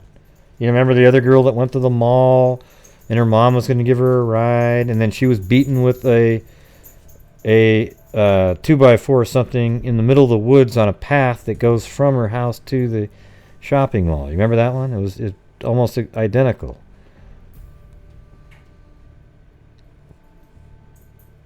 Oh, well, sorry to hear that, Sassmere. Alright, let's see. Funeral services will be held. Okay, that's funeral. Let me go. That was the 28th. 29th. Let's see. Yeah. Jack Harmer, a 25-year-old jobber, was charged Wednesday with aggravated murder in the death of Kristi Mullins. But obviously, he had nothing to do with it. Isn't that amazing? They tried to make it stick, but it just didn't work.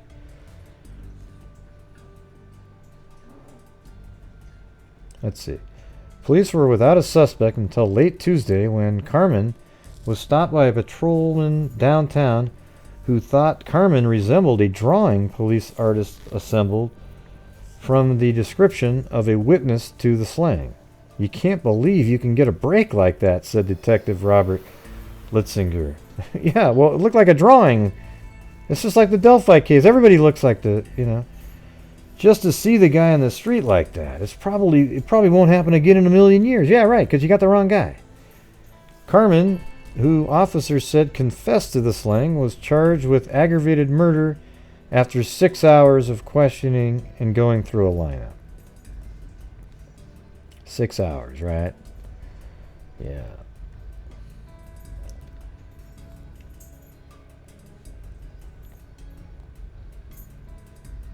Oh, and I guess he was a mentally challenged person. Right. So anyways, he wasn't the one.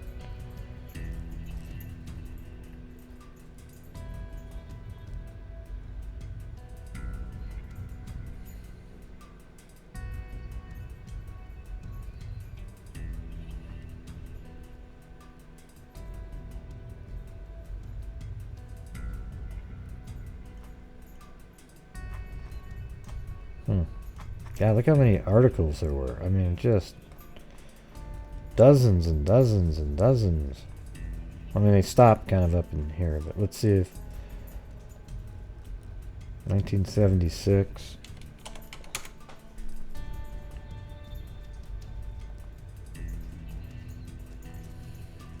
It was 1 year ago, August 23rd, when the tragic death of 14-year-old Kristi Mullins occurred in Columbus.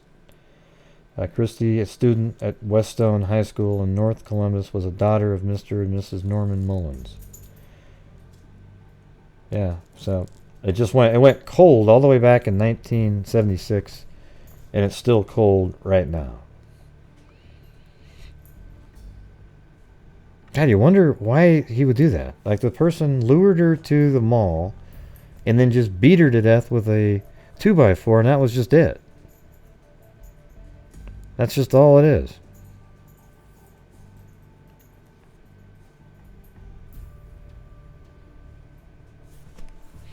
What are you talking about, Gene?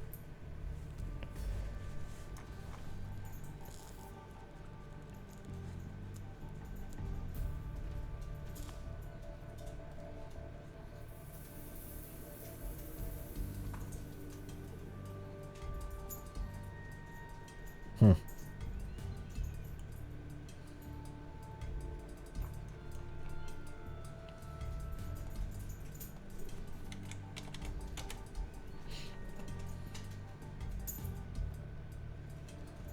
Yep, 1970. Suspect is cleared.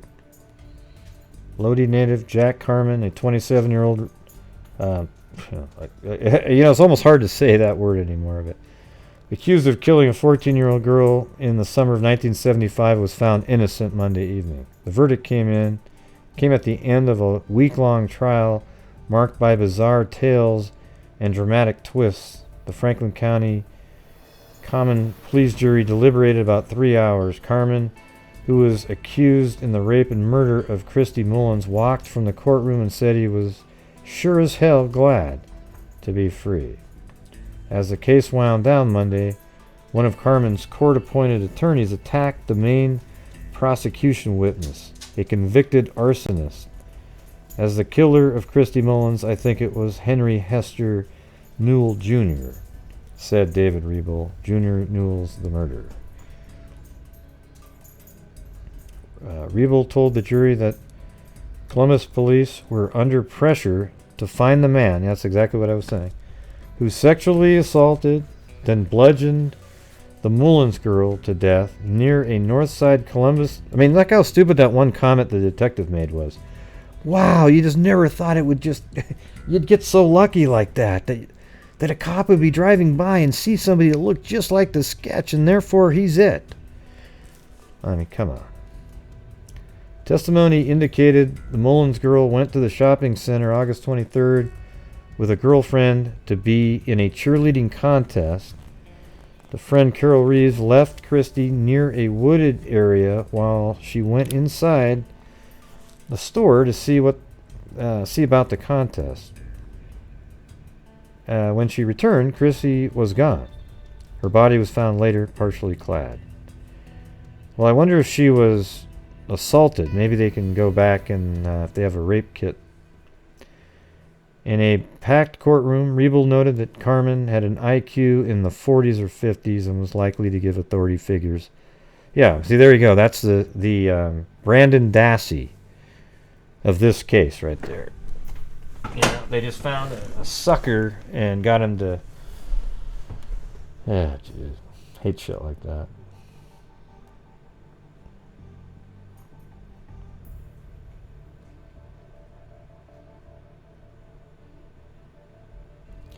Let's see.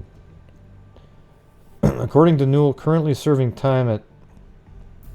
It was Carmen he and his wife saw beating Kristi Mullins with a board in a wooded area adjacent to the shopping center. They described him as having long hair and wearing cut-off trousers and a t-shirt. Carmen's attorney began introducing surprise witnesses Thursday. A clerk at a nearby store testified that Newell came to her store to report that a dead girl was on the store patio. She said Newell was wearing cut-off pants and no shirt. She also said Newell had a mark on his face as though someone had hit him. Well, I don't know.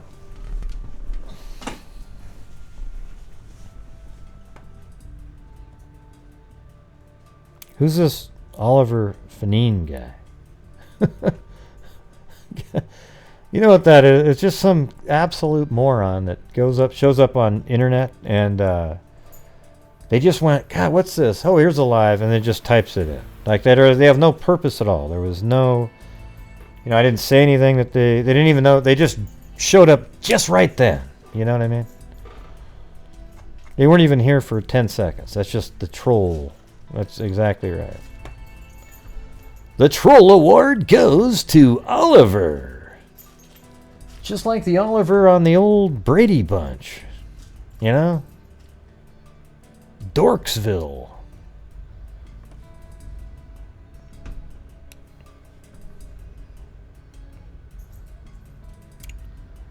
Here, I'm gonna put Oliver back in. We can always hide him again really quick.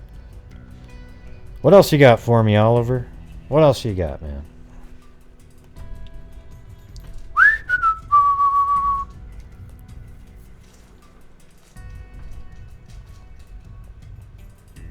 Yeah, we just went down a rabbit hole. Where was I? Oh yeah, I was looking at cold cases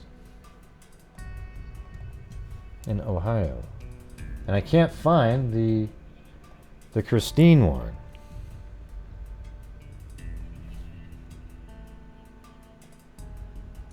Christine Lynn Warrens. So they must have solved it at some point, but never really talked about it.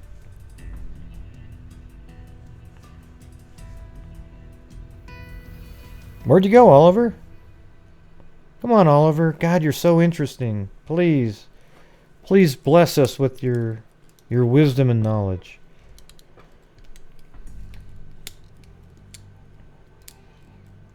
Dang. Man. Oh, so we need to make an Oliver emoji now. Oliver, come out and play.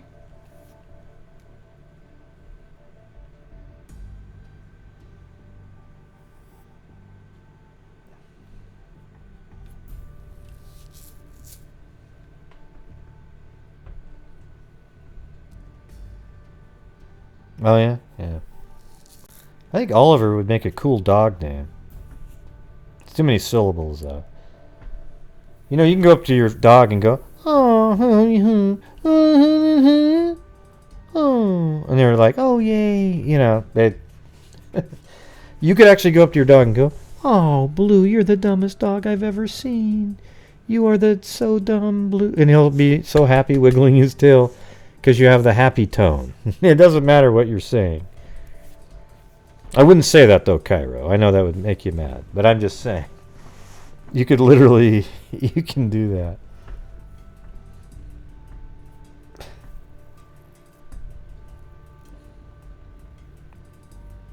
Yeah, well... Looks like good old Oliver...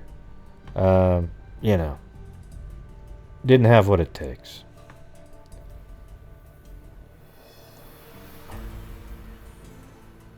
Were you able to hide him again, or? I guess not.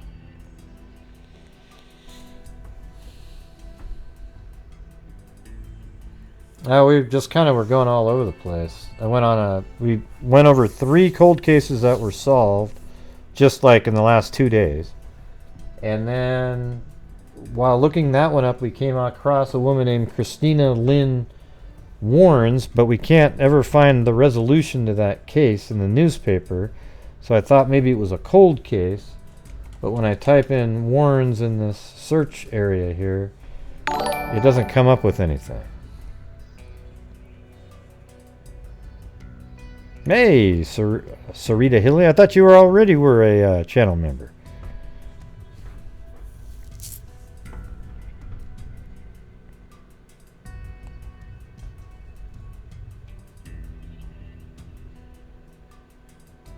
I don't know what that means, Kimberly. That doesn't make any sense. Sorry.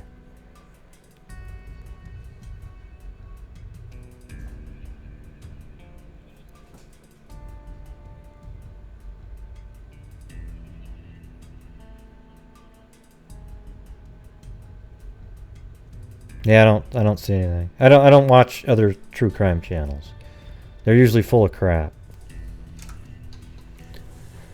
The live ones, anyways. They're just looking for views and people, you know, I just do whatever the hell I feel like covering, so.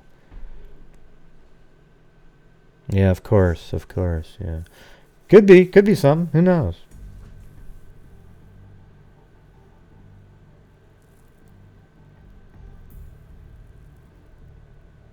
Yeah, I don't even know what you wrote, though. Can you type in a better sentence, Kimberly?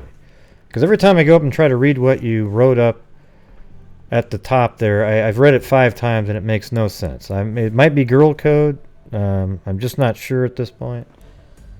You know, you'll just type it in again. Let's see if I can make out what you're... Just try to really be careful about what you're writing so it makes sense. Because the sentence up there that said... No, it said... Okay, yeah, because it said, just heard on another channel, crime scene rape up and corner on location at site. and corner. Okay, coroner. Okay, see, there you go. You guys are great at girl code. So it didn't mean corner, it was coroner, and then it was tape. Okay, crime scene tape and a coroner with another O in there. But of course, you guys all understood that, not corner. God, you guys are geniuses.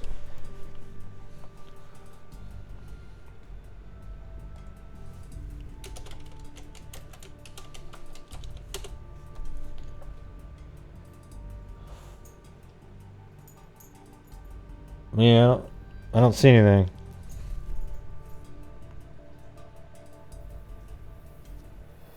Lots of crimes going on out there.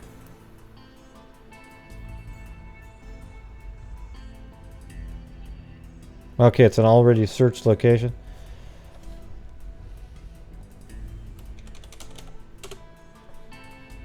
But you notice how there's just people that just want to, it's like, stock, Gannon stock, Gannon. You know, and it's just like you're doing something else and they just gotta keep, it's just so important. And that's what I mean, it gets like this gold rush moment. It's, you know, that's why you get these channels that only cover the Gannon Stout case. Then they'll move on, as soon as there's another big one, they'll just cover that one over and over and over and over and over and over ad nauseum. And you guys all know who the hell I'm talking about. So if I go on to Twitter, is it going to be on Twitter?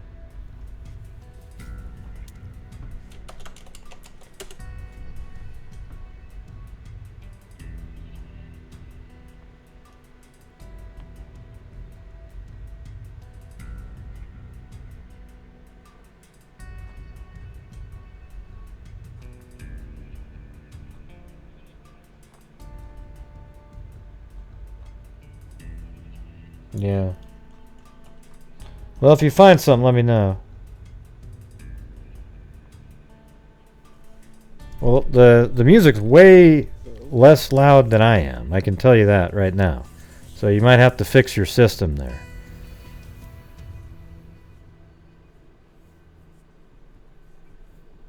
Okay, forget it then. See how it just spreads around like garbage? Yeah. Now let me go. I'm gonna go back to this thing here, though.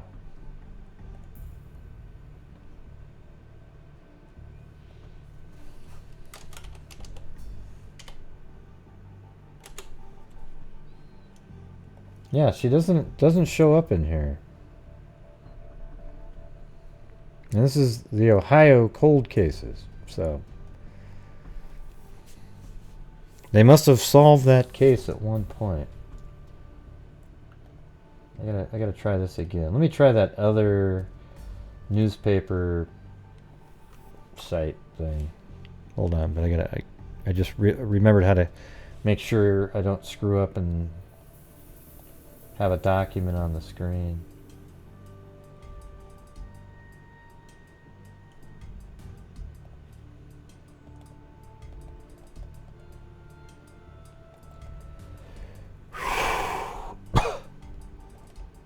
Uh-oh, just coughed again. At this point, I wouldn't even care if I got the coronavirus, you know? I'd rather get it and just sort of get it over with and start moving on, you know?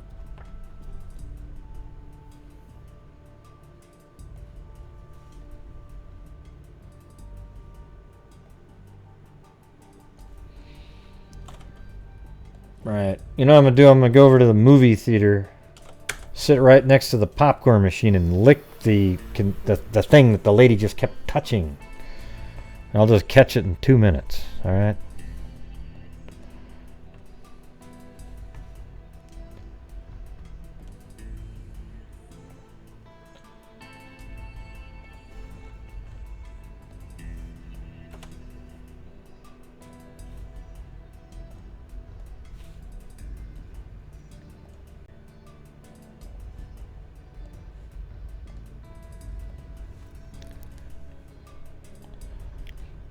Yeah, maybe.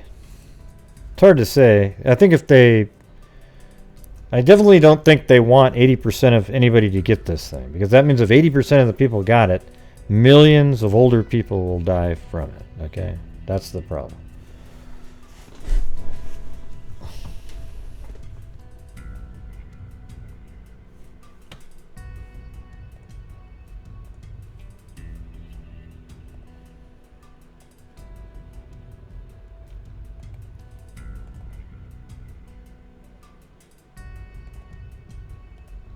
Okay, Christina. Lynn Warrens.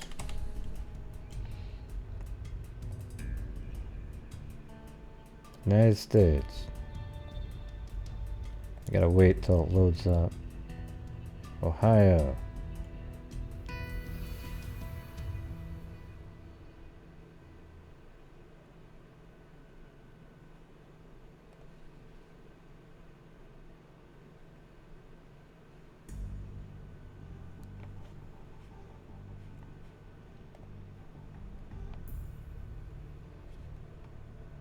Nothing.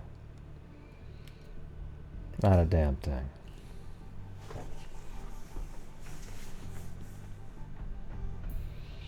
Well, I think the toilet paper thing is that people go to the store a lot to buy toilet paper. And if you don't want to keep going to the store exposing yourself to a bunch of people that are coughing all over the place, then you might want to go load up on toilet paper at least.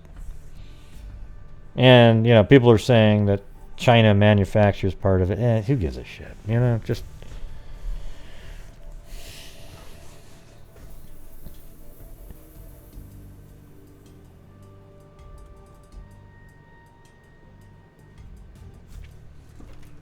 Yeah.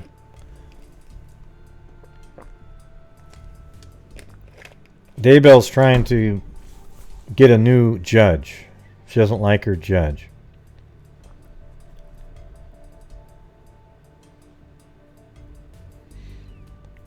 Yeah.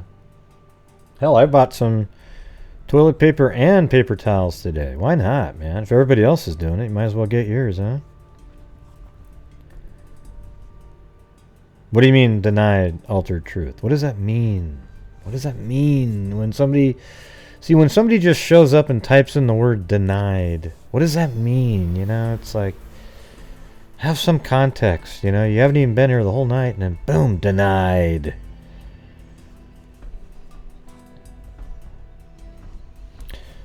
Oh, you mean about what we were saying about the judge? Okay. Yeah. Wow.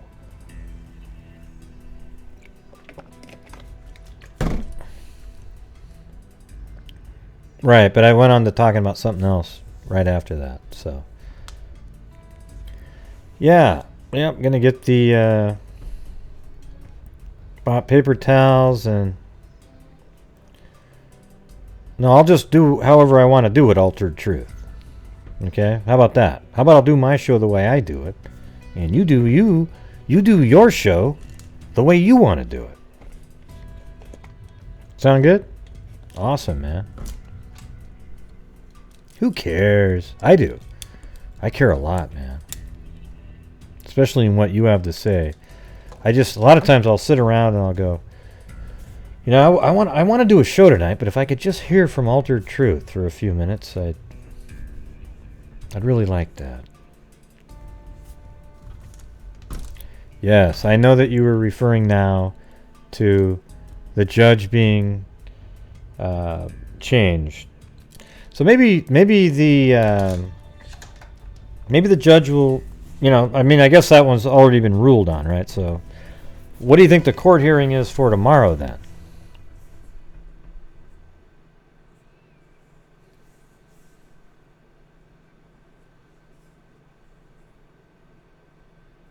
Yeah. Yes, please hit the dislike button. Thank you. Yeah, hit the like button, hit the dislike button, hit the dislike button, hit the like button, dislike button. 30 and 30 and 30, 25, boom, boom, boom, 30, sir, 25, boom, boom, you're out, boom. 25, 30, 30, now 5, I'm 35. Yeah.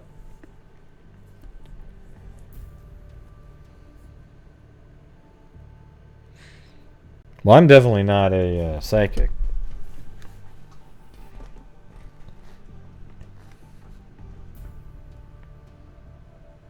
You know why? Because they don't exist.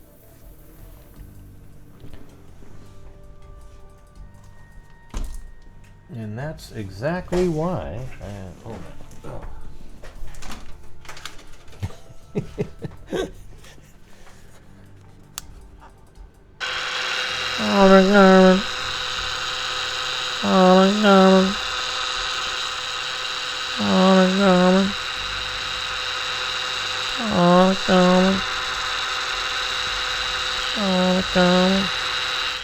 Oh, do you hear that? It says, I've got that in common. I've got that in common. Do you hear that?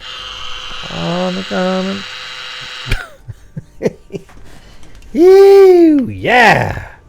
Here, come on. Ask a question to the ghost, everybody. Okay, we're contacting right now, just like they do on the Whack Job EVP channels. Now, let's ask a question. What do we want to know here, everybody? What do we want to know? Come on. Boogla boogla. Come on, anybody, type it in. What do you want to know?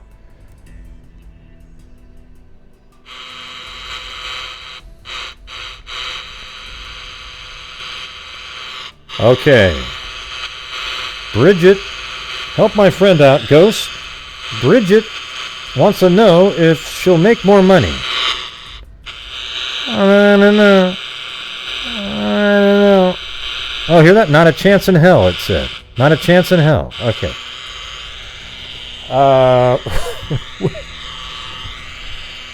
Well, come on, Claudia. That's serious. I don't want to do that one. Oh, yeah. Hey, Ghost, what color are your underwear?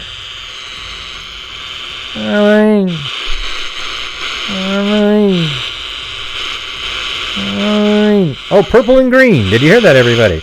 Purple and green. Absolutely right. Purple and green, everybody.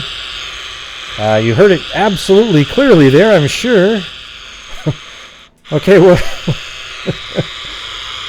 what are the lottery numbers? Oh, yeah, okay.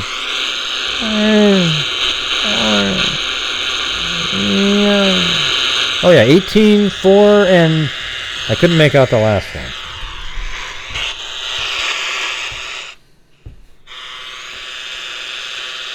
I need to know why Ghost flushed the toilet. Hey, Ghost, why do you flush the toilets?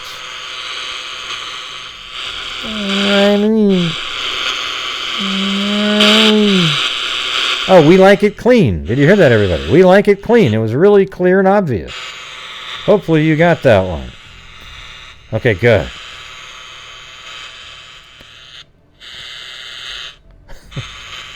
Is it literally killing you, Jennifer? Come on. Okay, well, hey, you know, this stuff works. I'm starting to believe in it more now. Barney Fife wants to know... Forget it, I'm not even going to do that one. Yeah, maybe I'd make a... Maybe I need to do... I need like an EVP sort of something.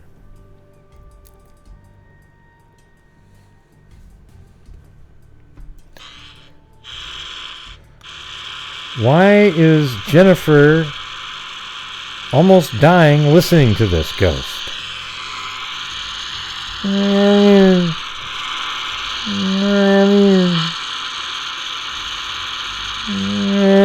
Oh, you hear that? She's got bad ears. She's got bad ears. You see that? You get it definitely clear there. All right. Yeah, well, I'm always gonna do that, Jennifer. So, you know, might want to just turn it off when I do the EVP imitations.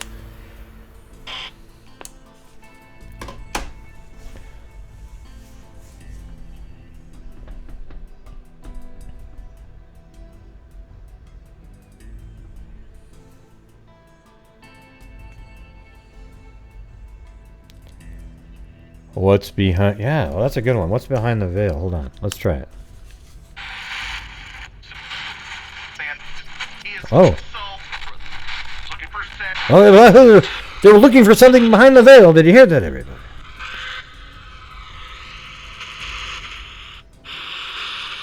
What is behind the veil?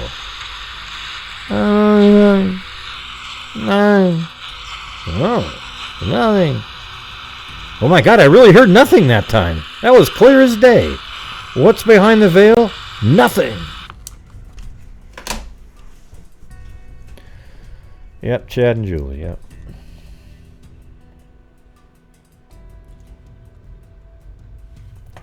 Anyways, I got the that other case that I was working on from Salem, or not, yeah, right around the Salem area.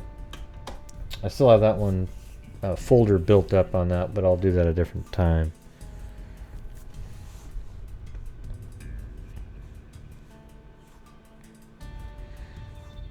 But I think that might be it for me tonight, everybody. I might just make it an earlier night since I had a show earlier too. Maybe I can just chill out, watch TV for a little bit. I forgot what that felt like.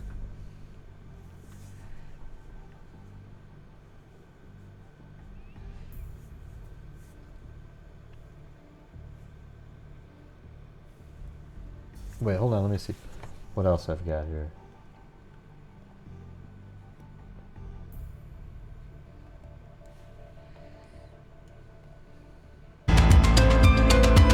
Tonight on Channel 5. Religious group that counts Chad Daybell and Lori Vallow as its members. Right now they're not speaking, and the other members have refused to talk to reporters as well. That is until tonight. Now. Our chief investigative reporter Morgan Lowe has the inside look at the Vallow Daybell cult. It is a story made for the tabloids. Lori, where are your kids? Lori Vallow, Chad Daybell, missing kids, dead husband. Wait a minute. Investigative reporter Morgan Lowe has the inside look at the Vallow Daybell cult. It is a story made for the tabloids. Lori, where are your kids? What, they take Vallow, turns? Chad That's Daybell, hilarious. missing kids, dead husband, dead wife, dead brother who killed the dead husband, doomsday cult caper. There he is. 3 active investigations. Version, you know, another subgroup, I guess you could say. And I think everyone here, including myself, thinks that's so interesting because we know the base of the religion, but we don't know their personal life, their version, yeah. We hear that Ground Zero is Chad Daybell's neighborhood. That's her so house that's right where there. we are headed, looking for somebody within the group who will talk. Moments later, I'm taking a walk with a follower. She says she and Chad both communicate with spirits, that they are true members of the Mormon Church, preparing for the end of the world, and she doesn't judge Chad, even if he's guilty, because we're all sinners. There's always going to be the ability to take scripture and use it for your own gain. Thanks, Mel which Ransom. is what these people are doing. Flora Jessup escaped from Warren Jeff's polygamous cult on the Utah-Arizona border, then rescued other young women. She believes Chad and Lori are following a familiar playbook, using the Mormon Church to attract followers. They go to church. They're members of the church. They recruit from the church. This is not a secret organization. We sent detailed questions to the LDS Church in Salt Lake City and got this response. We received your inquiry, but don't have anything to offer on this. Do you think the Mormon Church needs to do something about this? I think they are failing their members if they don't do something about this. Chad and Lori also used a media organization to attract followers. It's called Preparing a People. It is no longer active, and the owners stated, "We are innocent of any involvement in Chad and Lori's personal lives. Our relationship was mostly business. We have wondered if Chad and Lori used us for their media purposes without us knowing what was going on behind the scenes. It does feel like a big betrayal." But different online forums dedicated to fringe religious views still describe Chad and Lori. You know, the thing is, I don't really understand why they're doing... you know, it seems like a lot of people in the LDS Church believe the crap that Chad was putting out, even though it's a little fringy. It was just really spoke to, like he was sort of using the main religion and sort of putting in this other stuff that he liked. I don't know, man. All right, Kyron. Thanks, man.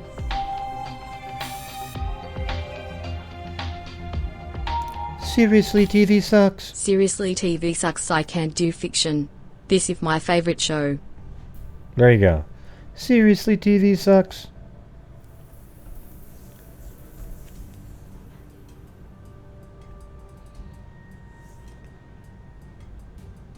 All right.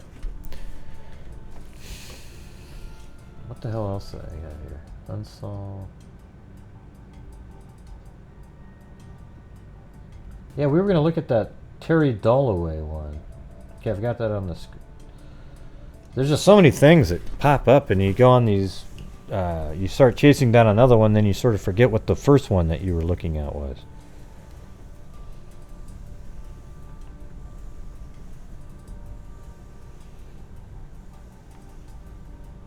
Yeah, the Angels of Death, Behind the Veil, all that crap. Being able to pay money, you know. I don't know, there's a lot of strangeness out there, to be honest with you. But I do know this, that almost all the Mormons that I know are really nice people. Like, really, you know, they work hard, good people.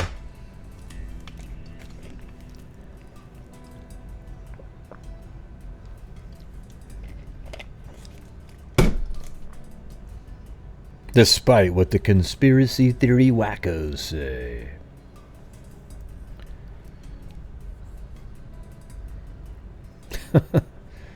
It's a good idea there, Heather. Good idea.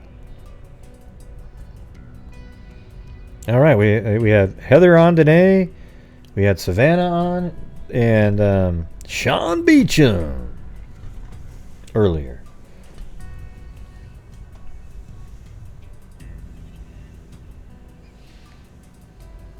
And we should all videotape it, even though it's gross.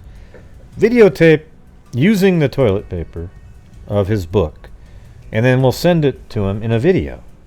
You know, close-up shots, everything. And make sure you eat like a ton of Oreos prior.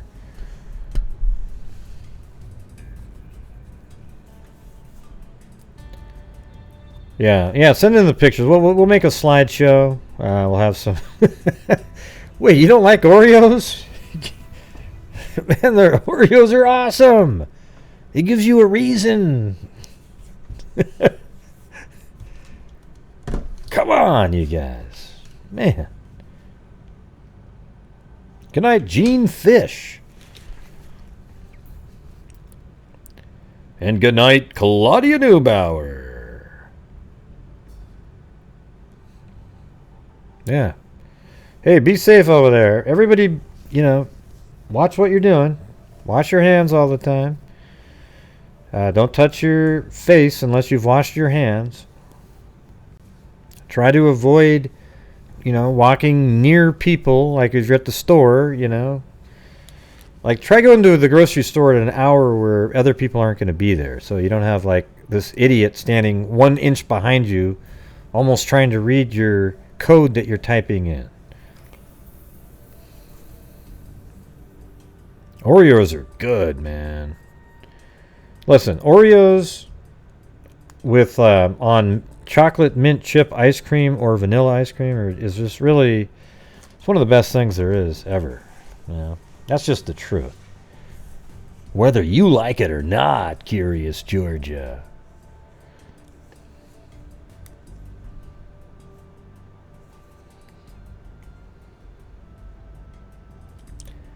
Good night, Tonika. Anyways, I'm going to be going to bed myself. So I'm let's see. So, thank you to Kit Kat, who started off the donation time, she said. Then Shogun Love, Patricia M, Claudia Neubauer, Curious Georgia, then Patricia M again, and then J Case. Thank you very much. And then Mel Ransom, and then Cairo on Streamlabs. So thank you very much. Where are we going to do the flyby this time? Anybody else have a new one?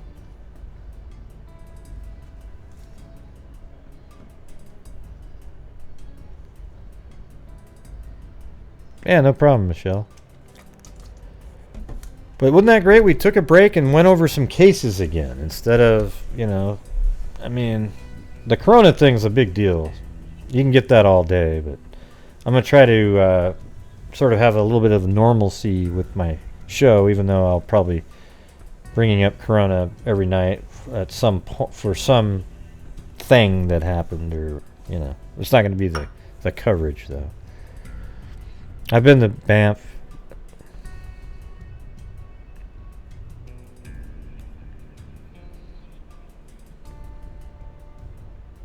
Oh, there's a glacier there. Let's see.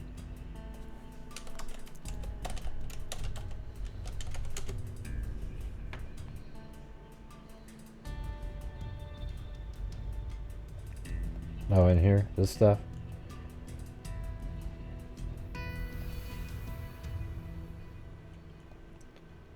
Doesn't look like the greatest map in the world. I can just tell by looking at it. What else? That must be in Norway or something.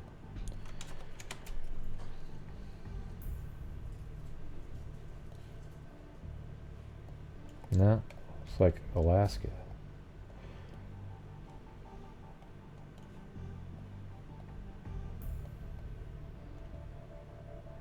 So this must be right here. The good map. Maybe. But see right there, it switches over. That one doesn't look quite as clear. See that? Look at that huge like ice flow right there. It's massive. Yeah, there we go. Let's do this one.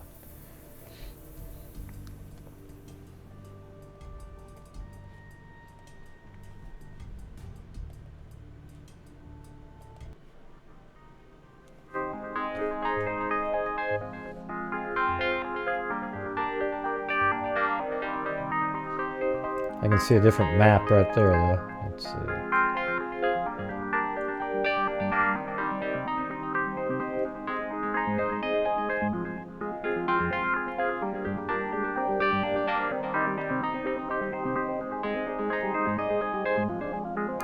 Yeah, Mount Rushmore doesn't look that great.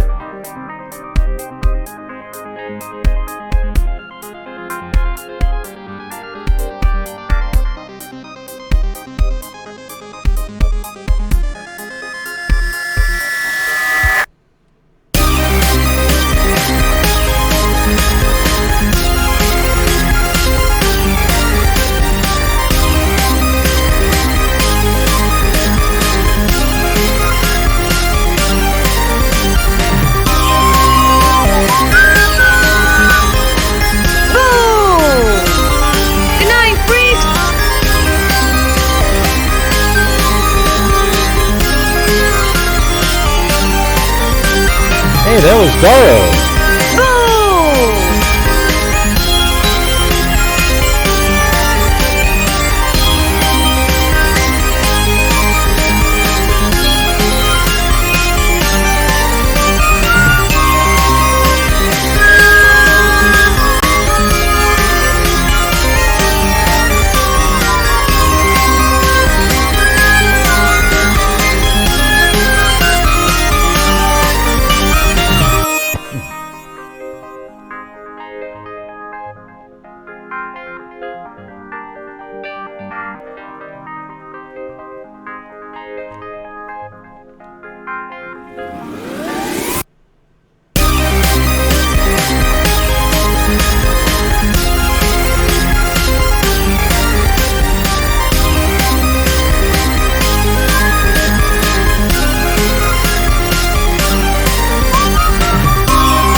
Yeah, let's see what Mount Rushmore looks like. Maybe they fixed it. Oh yeah, that's better than before. Oh yeah, before it was some stupid like model thing they had there. Awesome. Alright.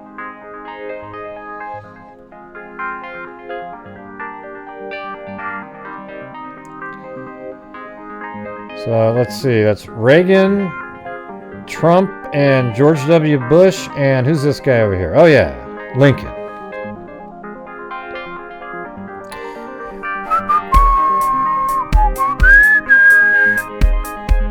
Just kidding, everybody. Just kidding. Oh. Petty? Jesus. Man, you're paranoid.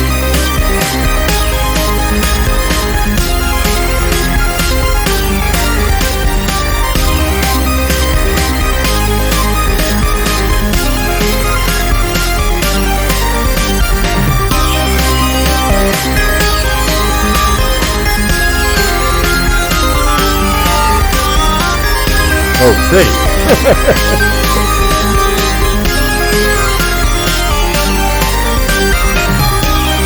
These guys need to do some better work on this stuff. Look like Frankenstein over here. Frankenstein's brother right there. God, I don't know who that is. That sure as hell doesn't look like George Washington, I'll tell you that.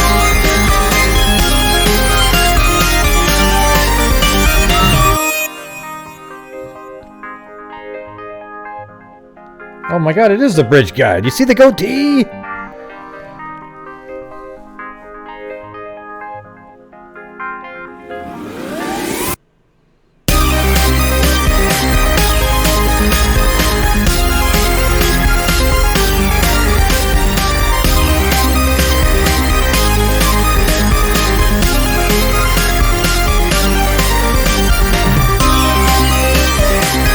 Oh, look at that! It's an alien! It's an alien there, everybody. See the eye slit there and that.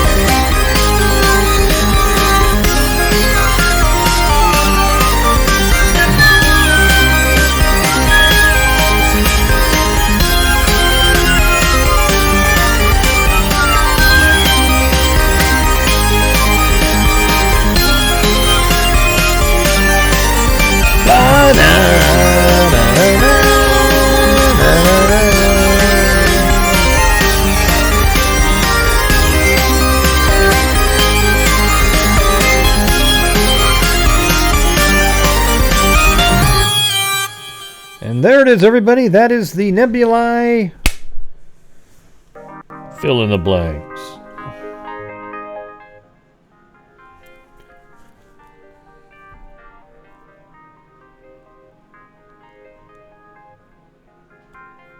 Yeah, I didn't remember it either having all those rocks around it and everything.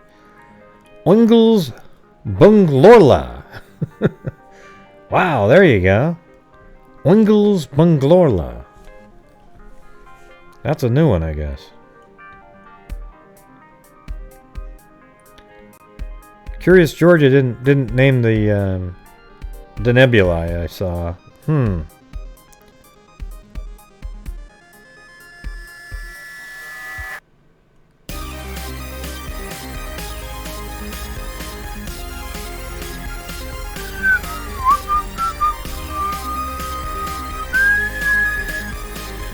Wow, I was just looking through there. There's only very few non-channel members in here.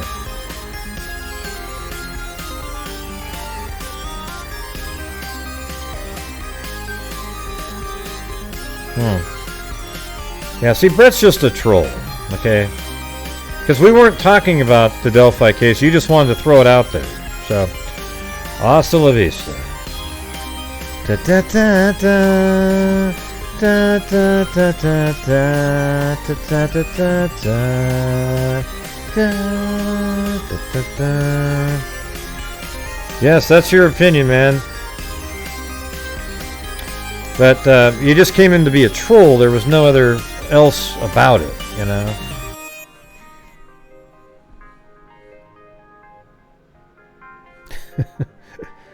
Sassmere. Hey, sorry about your pet there. That sucks.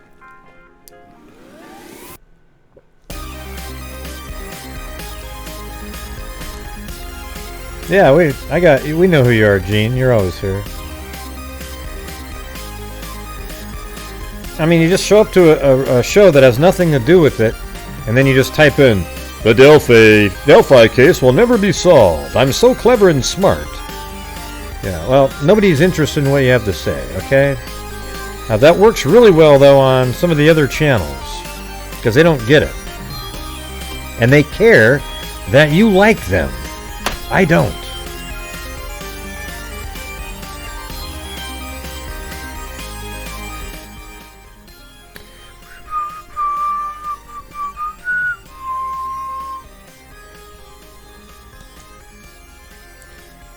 Right.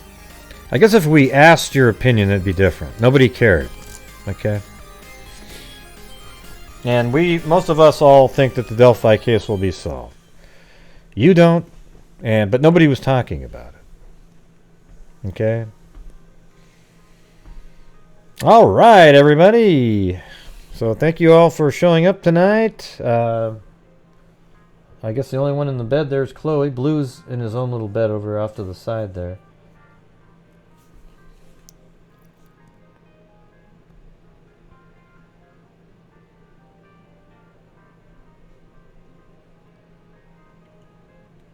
What's going on, Michelle? What guy? The one with the guy that typed in? Gets confusing.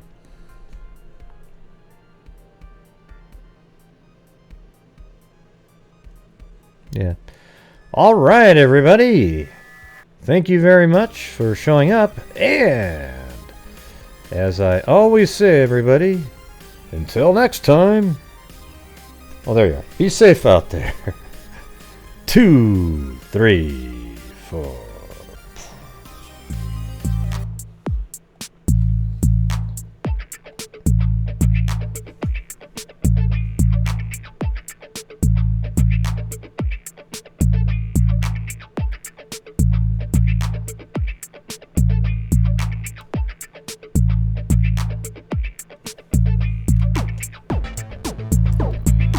Thanks, everybody. Good night, John boy. Good night, Mary Lou.